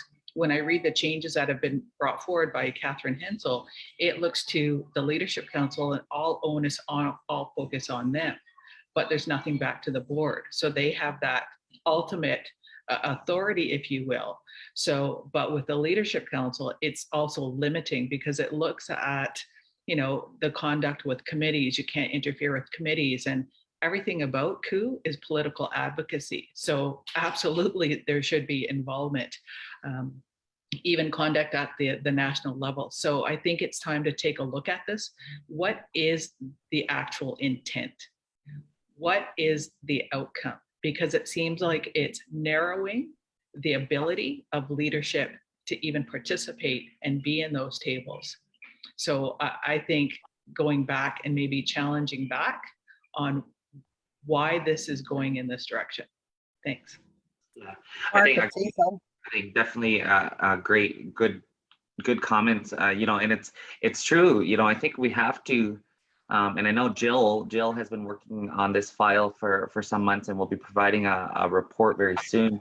But I think it's how we again strategize. We have to be able to have that strategy and put it in place, and to on across the board on these areas of concern. So definitely agree. I did hear Hazel next. Yeah, Mark, I was just wondering, like, how did they ever get to the point that they're at now where 6 nations only gets 1 vote and all the other nations get a vote? Like, when you say the word 6 nations, you've identified right there that there needs to be 6 votes standing out there. I guess it makes me wonder why, if it's out of balance, which it is, how could anybody be comfortable with that from those other, like Nathan mentioned Treaty 3 in them? Like it seems so out of balance, and it doesn't even make common sense. That's just my observation. Thank you. No, yeah, and again, really a good observation. I think this is how how we have to. I think Jill's report will really hone in on exactly what we're talking about, and once we can have a good, thorough discussion on that, because that's exactly what we've been trying to accomplish, is really that analysis. Not coming from it in a negative space, but coming from it, laying out all of the facts and what is on the table and how we have to proceed. So I think council, with that being said, we're going to have a more thorough conversation, and that will lead to, I think, our direction where we head. Is there any further questions or comments in relation to the coup restructuring? It's Melba. Sure, go ahead, Melba. You mentioned strategy, and I really believe it needs to be a legal strategy. This has been going on for years and years. Helen mentioned fairness. There's no fairness there. I think we need to go into human rights and also the legal strategy. We need to get tough, not just keep talking all these years that we've been left out. Louis Stotts certainly has brought this to our attention years and years ago. So all we ever do is talk about it and complain, but we need to go legal with this. We need to get, whether it's legal analysis, as Wendy has mentioned analysis, but I think legal.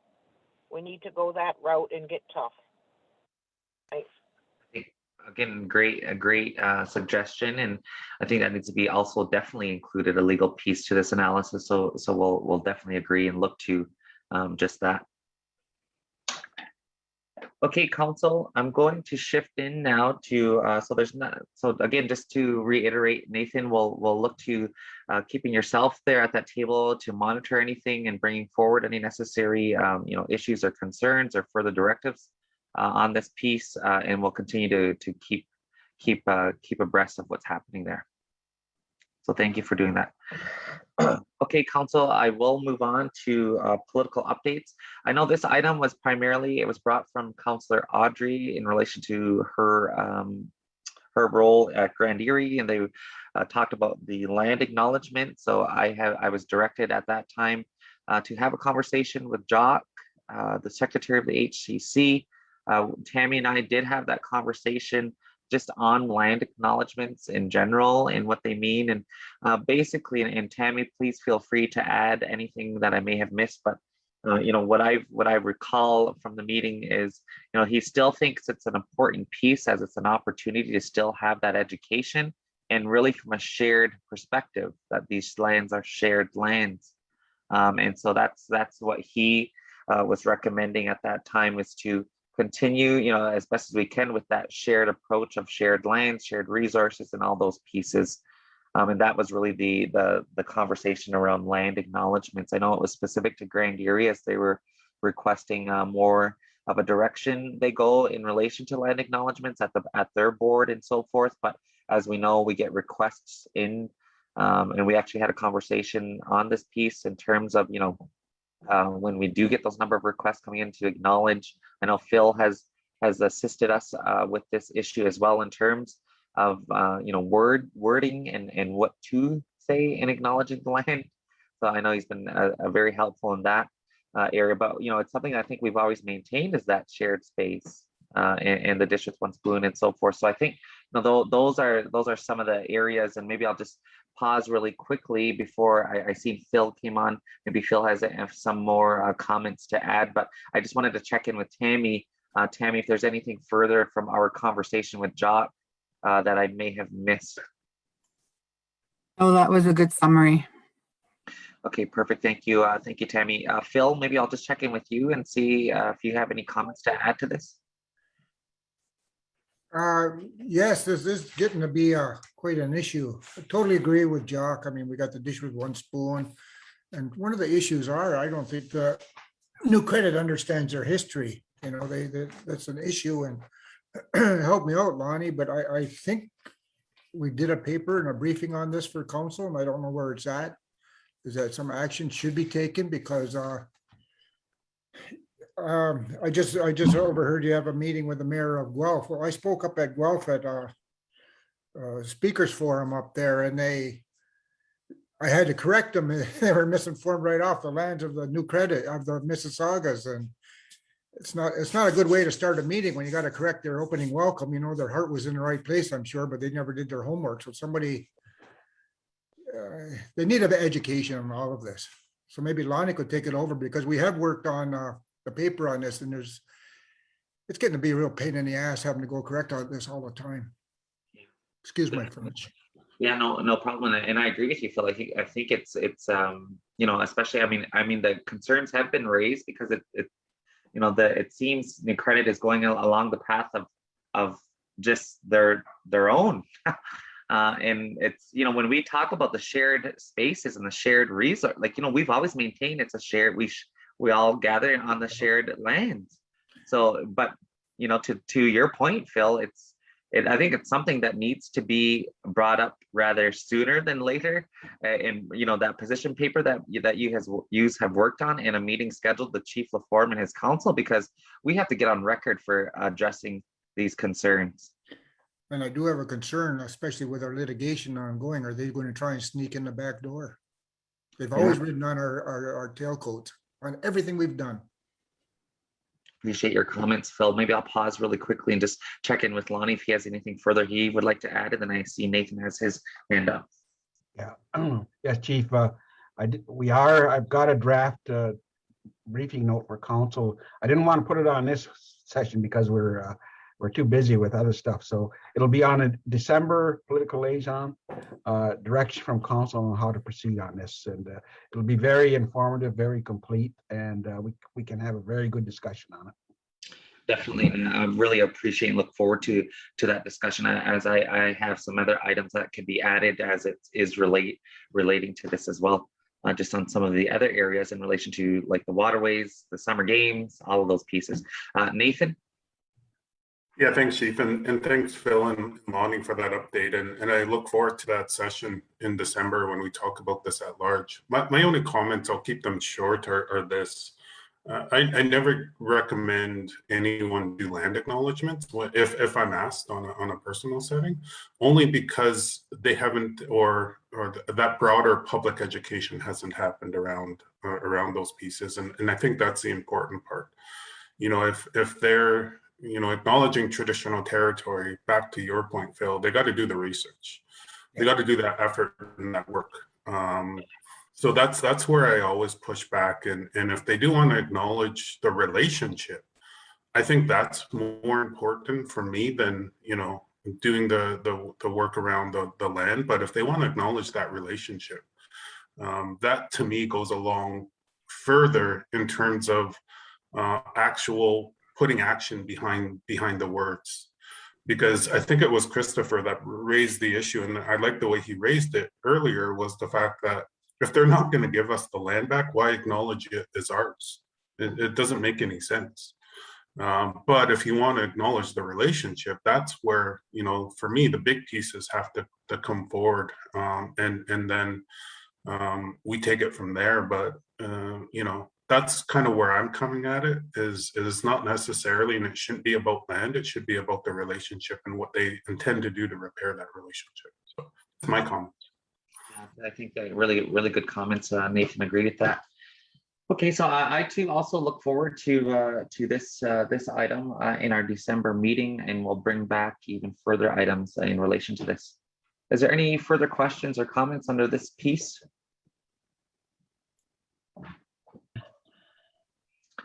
Okay, seeing or hearing none, I just wanted to really quickly, Jill's going to join us at this point and just assist myself with providing council with just a verbal update on last week's assembly. We will have a written report to follow up on this verbal update. Just again, a number of chiefs and attendance, resolutions, what all I was in agreement to, what I was opposed to, all of those pieces. So I'll pass the floor at this time over to Jill, and I will definitely add in anything further as well. So over to you, Jill. Thank you, Chief. So the Chiefs of Ontario had a special Chiefs meeting in November 16th and 17th. I think some of you seen parts of the meeting. On the first day, there were 22 chiefs in attendance out of 133. On the second day, there were 29 chiefs in attendance out of 133. There were 10 resolutions that were placed on the floor. One of them, Councillor Wright has already spoken to, which is the restructuring. And there was 2 support resolutions that were on the floor. One moved quickly. The other one, I think that maybe the chief and Councillor Johnson would maybe speak to, because it was support resolution for the Indigenous Institutes Consortium. And maybe they want to go into a little more detail about that particular one. One of the resolutions also dealt with the tripartite table for the enforcement and prosecution of First Nations laws. So that also went through. Six Nations already has a representative sitting there as observer. So that went through as well. The other one that came up was the AFN task force on policing. The resolution went through to appoint 2 representatives from the Chiefs of Ontario to sit on the AFN task force. And I believe Six Nations has had discussion about this particular one. And so the chief may want to speak on that as well. He opposed that motion, as there's only 2 regional representatives being sent to that task force. We don't know who those representatives are at this time. There was also a resolution passed on the consent-based consultation and accommodation standards. So the Chiefs of Ontario also passed that. Chief Hill also opposed that. What they are intending to do is bring back, form a committee and talk about updated solutions for how Ontario and Canada consult and accommodate with First Nations. And right now that is a substandard. So they're gonna come back together with technicians and talk about what possible solutions. So again, Chief Hill was opposed to that one and wanted to, I think, talk to our CAP team about that particular table. Just really quickly, Jill, if I could pause you real fast on that note, and just if I can add as to why I was opposed to that that one particular, and why I wanted to further bring this up with our own CAP team is because I feel Chiefs of Ontario is obviously, we know their mandate as an advocacy body. I think there's just some areas that Chiefs of Ontario, obviously, that when we direct or need assistance with further advocacy on, that they would do just that. But I think there's also areas that Chiefs of Ontario just need to stay out of, and CAP is one of those, from my opinion. And so, really looking to our own process that we have, that's up to communities to decide. So I don't know why Chiefs of Ontario would want to even get in the middle of those. Allow communities to do that work. And that was exactly why I was opposed to that resolution. Sorry, Jill, I just wanted to add that. That's okay. So there was other resolutions that were out of the 10 that were, just standard resolutions that Six Nations did not oppose, which were standard. They were okay.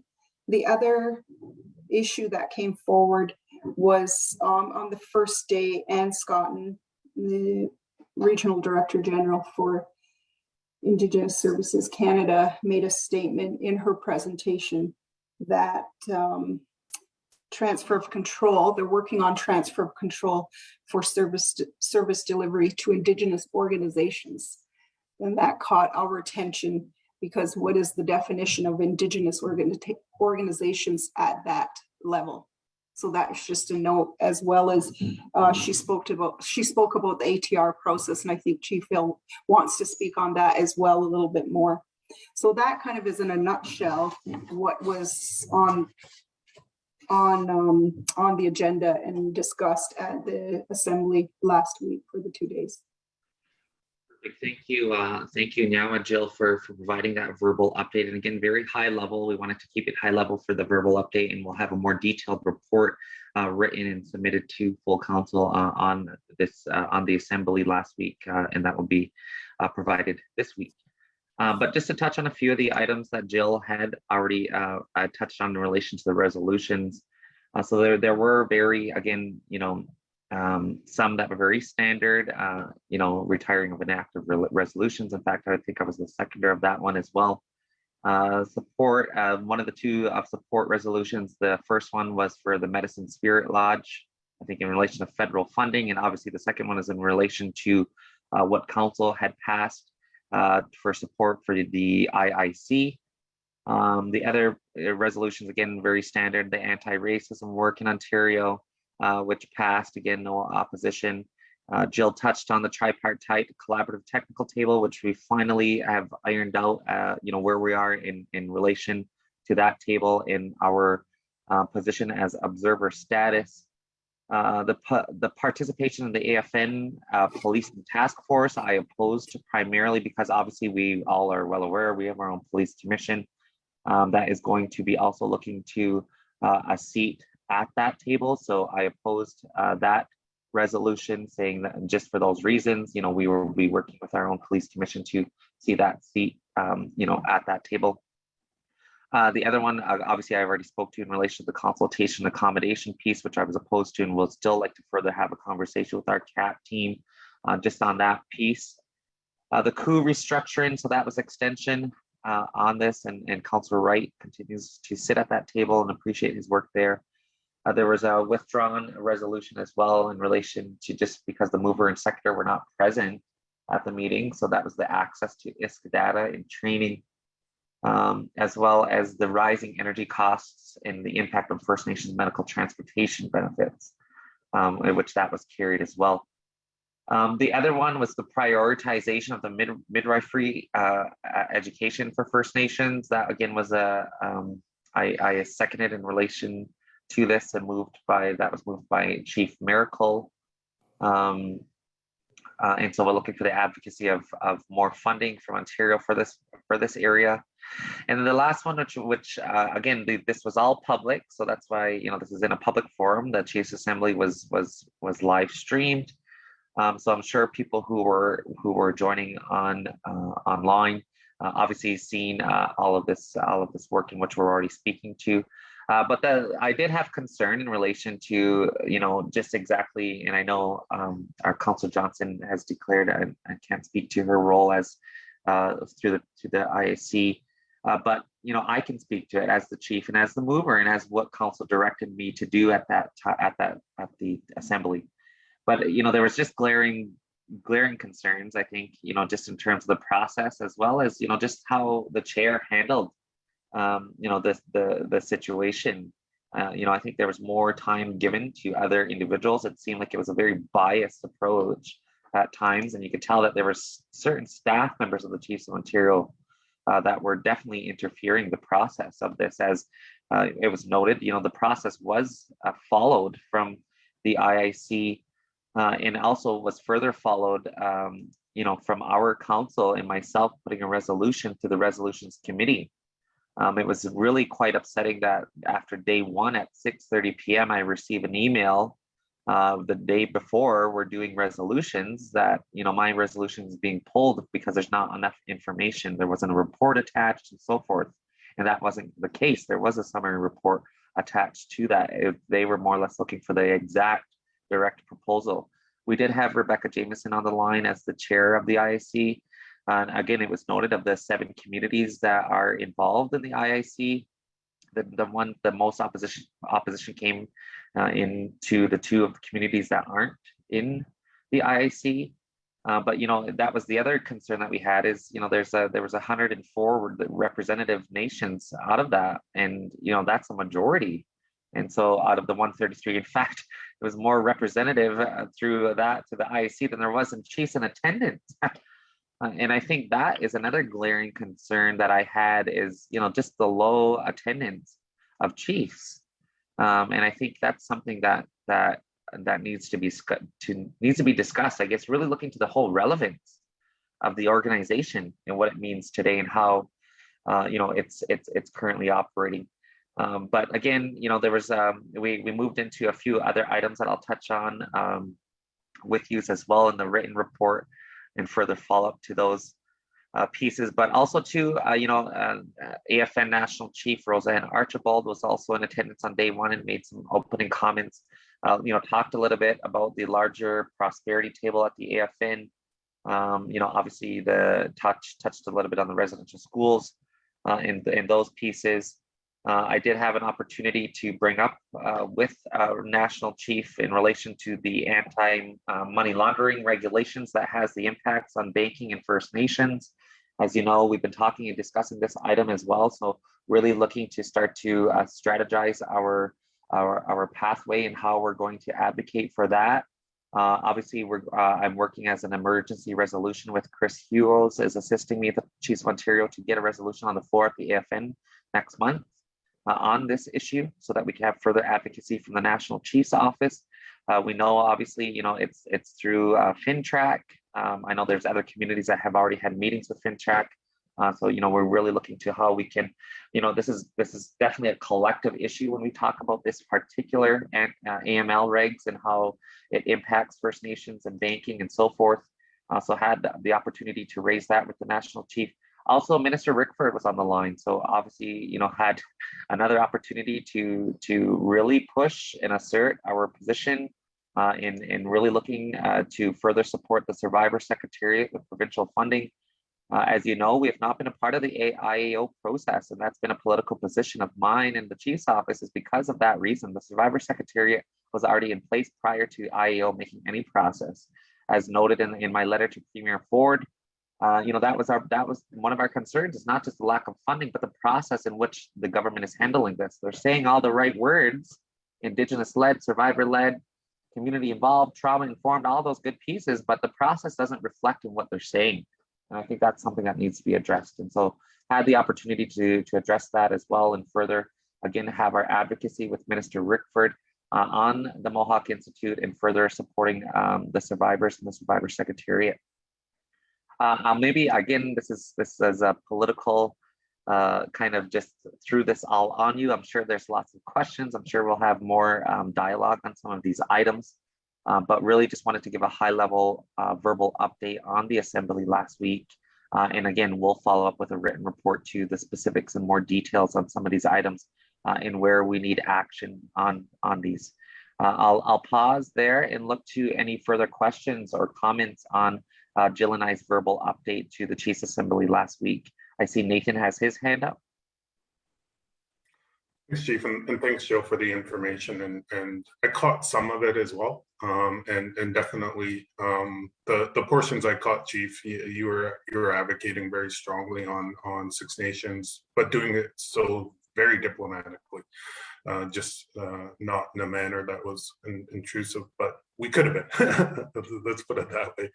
I'm just going to comment on a few things. First of all, the attendance.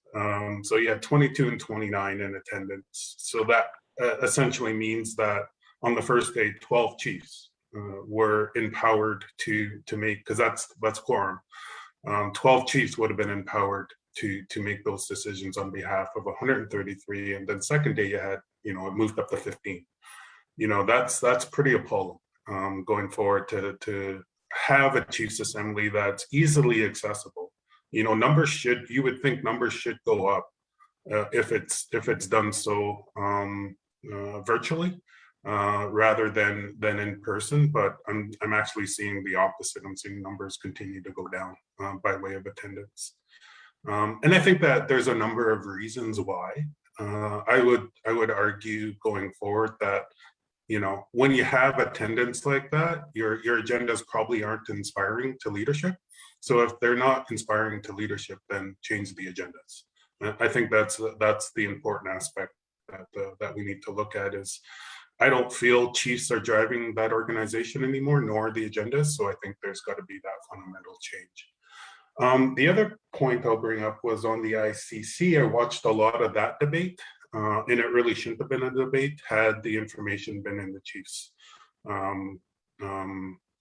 packages, because I think that was the important piece. Was a lot of that interference from Chiefs of Ontario could have been squashed by having the right information in the kits, because I heard a lot of the concerns that weren't relevant to the presentation and weren't relevant to what was the support we were asking for. So I think, for the purposes of that particular presentation, I think we should note that to the Secretariat and say, hey, that was handled really improperly because you pitted chief against chief, you pitted nation against nation for no reason. And they're supposed to be the neutral body that provides the information. So I think we should say something about that. You mentioned the work around consultation and the work, and I'm glad you opposed that resolution, because essentially, that, from my perspective, I think you have a law firm or a couple of law firms looking for COO to be that GOAT, and I feel it's disingenuous for Chiefs of Ontario to move forward in that way, where you have it's coming from a couple of law firms that want Chiefs of Ontario to be the one-stop shop as it relates to consultation. So we really, and I'm glad you opposed that for that particular reason. And the fourth point and the fourth observation I'll make is COO's being used as an amplifier or a host to do devolution on behalf of government. And Chiefs of Ontario is allowing themselves to be that body. Again, I think we should be the adults in the room, because devolution is not an end result. We know that PTOs use Chiefs of Ontario to distract a number of things. And I think they're being kind of disruptive and distracting as it relates to devolution.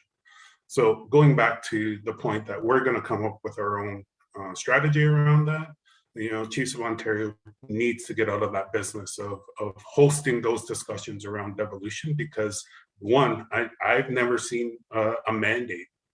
I could be wrong, but I've never seen a mandate at Chiefs of Ontario giving them the authority to do that. And Chiefs of Ontario operates on mandates. So if they don't have a mandate, they ought not to be having conversations as it relates to devolution. So those are my observations.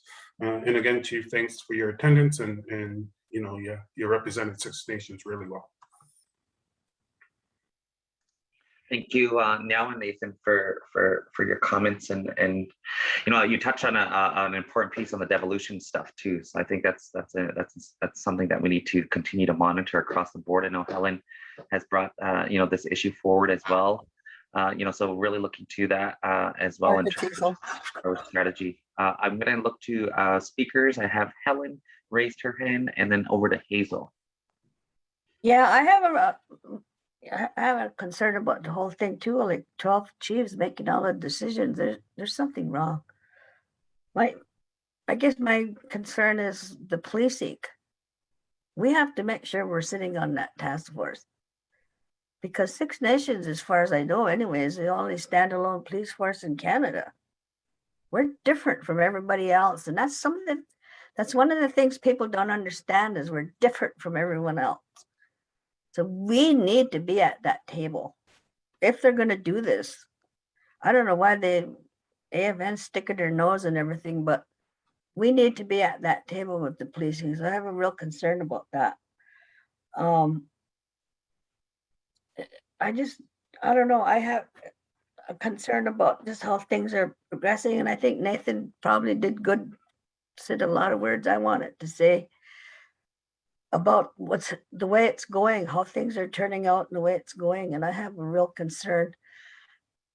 And I've always questioned, as Mark said, why is coup and why is leadership getting into seem to be so opening their arms to this devolution stuff. I don't know if they don't understand it or, but I know the ISK is throwing money around like crazy, and I think a lot of them see that money.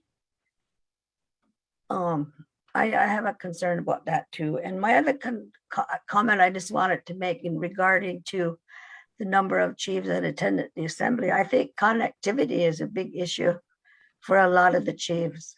I find that even with our housing meeting that I attend, a lot of the chiefs can't attend because they can't get on the internet. So I think that might have a lot to do, especially with the further up north you go. Southern Ontario, they should all be attending. I don't know why they weren't there, but connectivity has a lot to do with some of the chiefs not participating. And I found even with my housing meetings, some of them don't even know how to access Zoom, for example. So there's issues with internet and everything, but it's really sad. I don't know if the poor attendance reflects they don't have any faith in the leadership of the coup. I don't know whether they really support Glenn Hare or not. I don't know. But it's sad that it's come to this where nobody's even participating. So those are my comments. Thank you. Thank you for your comments, Helen, and I do agree as well. And maybe that is, obviously we still are, maneuvering through COVID times and technology, so definitely could be, part of that. But I think nonetheless, we still have to continue this work, and so this is, I'm just glad that Six Nations was there and had to, we were quite loud at the assembly last week, for lack of a better term. Hazel? Yeah, I have a couple of things to mention. I don't know if I want to call them concerns, but it's sure baffling to hear that only so few were in attendance at these events. Go get on your bed. Oh, sorry to interrupt really quickly, Hazel. Helen, you're still you're not. Okay, sorry, back over to you, Hazel. Okay, I'll get on my bed. The other thing that I think we really need to discuss within our council is Helen had sent out an email last week with regard to like the devolution word. I think people are maybe not really in tune with that. And what does it mean? Devolution or versus reorganization, because I see where there was one email that kind of referenced that's reorganization. Well, I'm scared of the word devolution because it seems to me that's what's kind of being happening. And like Helen said, with the money that's being offered for these things, as people are just grabbing for it, not realizing what they're getting themselves into. So I think council, along with senior management, and how the council expects that all of our programming and how, say for instance, like our health has that Indigenous self-governance method to it. But if you got to follow along with what the province is setting up, etc. So it's sort of conflicting and confusing. And I think we need to really work on that so we understand it, our senior management understand it, and that we're doing the right thing as opposed to just saying you got to do this, you got to do that, and not have a good understanding of what are we all doing together. So I just wanted to make that connection. I think that's all I have here. Oh, and then one other point I wrote down was that, like you said, there was 22 and 29 in attendance at that meetings last week. That reminds me of here on the reserve when our election code got changed by 28 people voting to change our entire election code. It just doesn't seem right that such few people could mandate a big change like that. And I don't know, I didn't ever agree with that either. So thank you. Thanks, Mark. It's Melba, whenever I can. Thank get in you. line. Thank you, Hazel, for your comments. Melba, over to you. Yes, I just wondering if you could speak just briefly about Ann Scotton and when she's talking about transfer control, and what the definition we're talking about. And I certainly appreciate the comments concerning devolution, because I've been concerned, and so has the community. Yeah. You know what they say, you're going to turn us into a municipality. They've said that again for years and years. And I think that's at the point we're at. They're giving us so much money and saying, take over your own affairs. And we think that's great. I think we should have a look at how much dollars come in from the province with all our services across elected council, and how much comes in with the feds. So I do believe that it's part of devolution. As Helen has said, she did a good analysis of devolution and how the dollars are coming down. So I wonder if you can just briefly talk about what Ann Scotton was actually saying.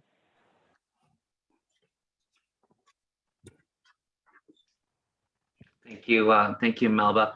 And again, if there's any, if Jill, if you have anything further to add, but from my that transfer of control of service delivery to Indigenous organizations. So that was what really caught the attention, is that, what constitutes that as an organization. So we were going to further follow up with Ann Scotton on what exactly she meant by that, and by virtue of a letter to get things on record. But that's what she was speaking of. Okay, thank you. You're welcome. Okay, Council, is there any further questions or comments in relation to our political updates, verbal updates? Again, we will follow up with a written report to full council this week, so there'll be a little more detail in relation to that. We were trying to maintain a very high level of verbal update. With that being said, then, can I get a motion to accept our political verbal update as information at this time? I'll move, Mark. It's Hazel. Okay, thank you, Hazel. Moved by Hazel. Is there a seconder? I'll second, Nathan. Thank you, Nathan. Second by Nathan. Again, lastly, any further questions or comments? Okay, seeing or hearing none. All in favor? Any opposed? Seeing or hearing none, motion is carried. And I just want to say nyawa to Jill as well for joining with me on the assembly and assisting for some of the political technical support. Appreciate that. Okay, Council, that's all I have for the open session. I will look to a motion to adjourn. Is there a mover? Moved by Michelle, seconder. Second by Helen. All in favor? Any opposed? Seeing or hearing none, motion is carried. Thank you to everyone who joined us live on Facebook for Political Liaison this morning. We will see you tomorrow for General Council. Thank you and have a great day.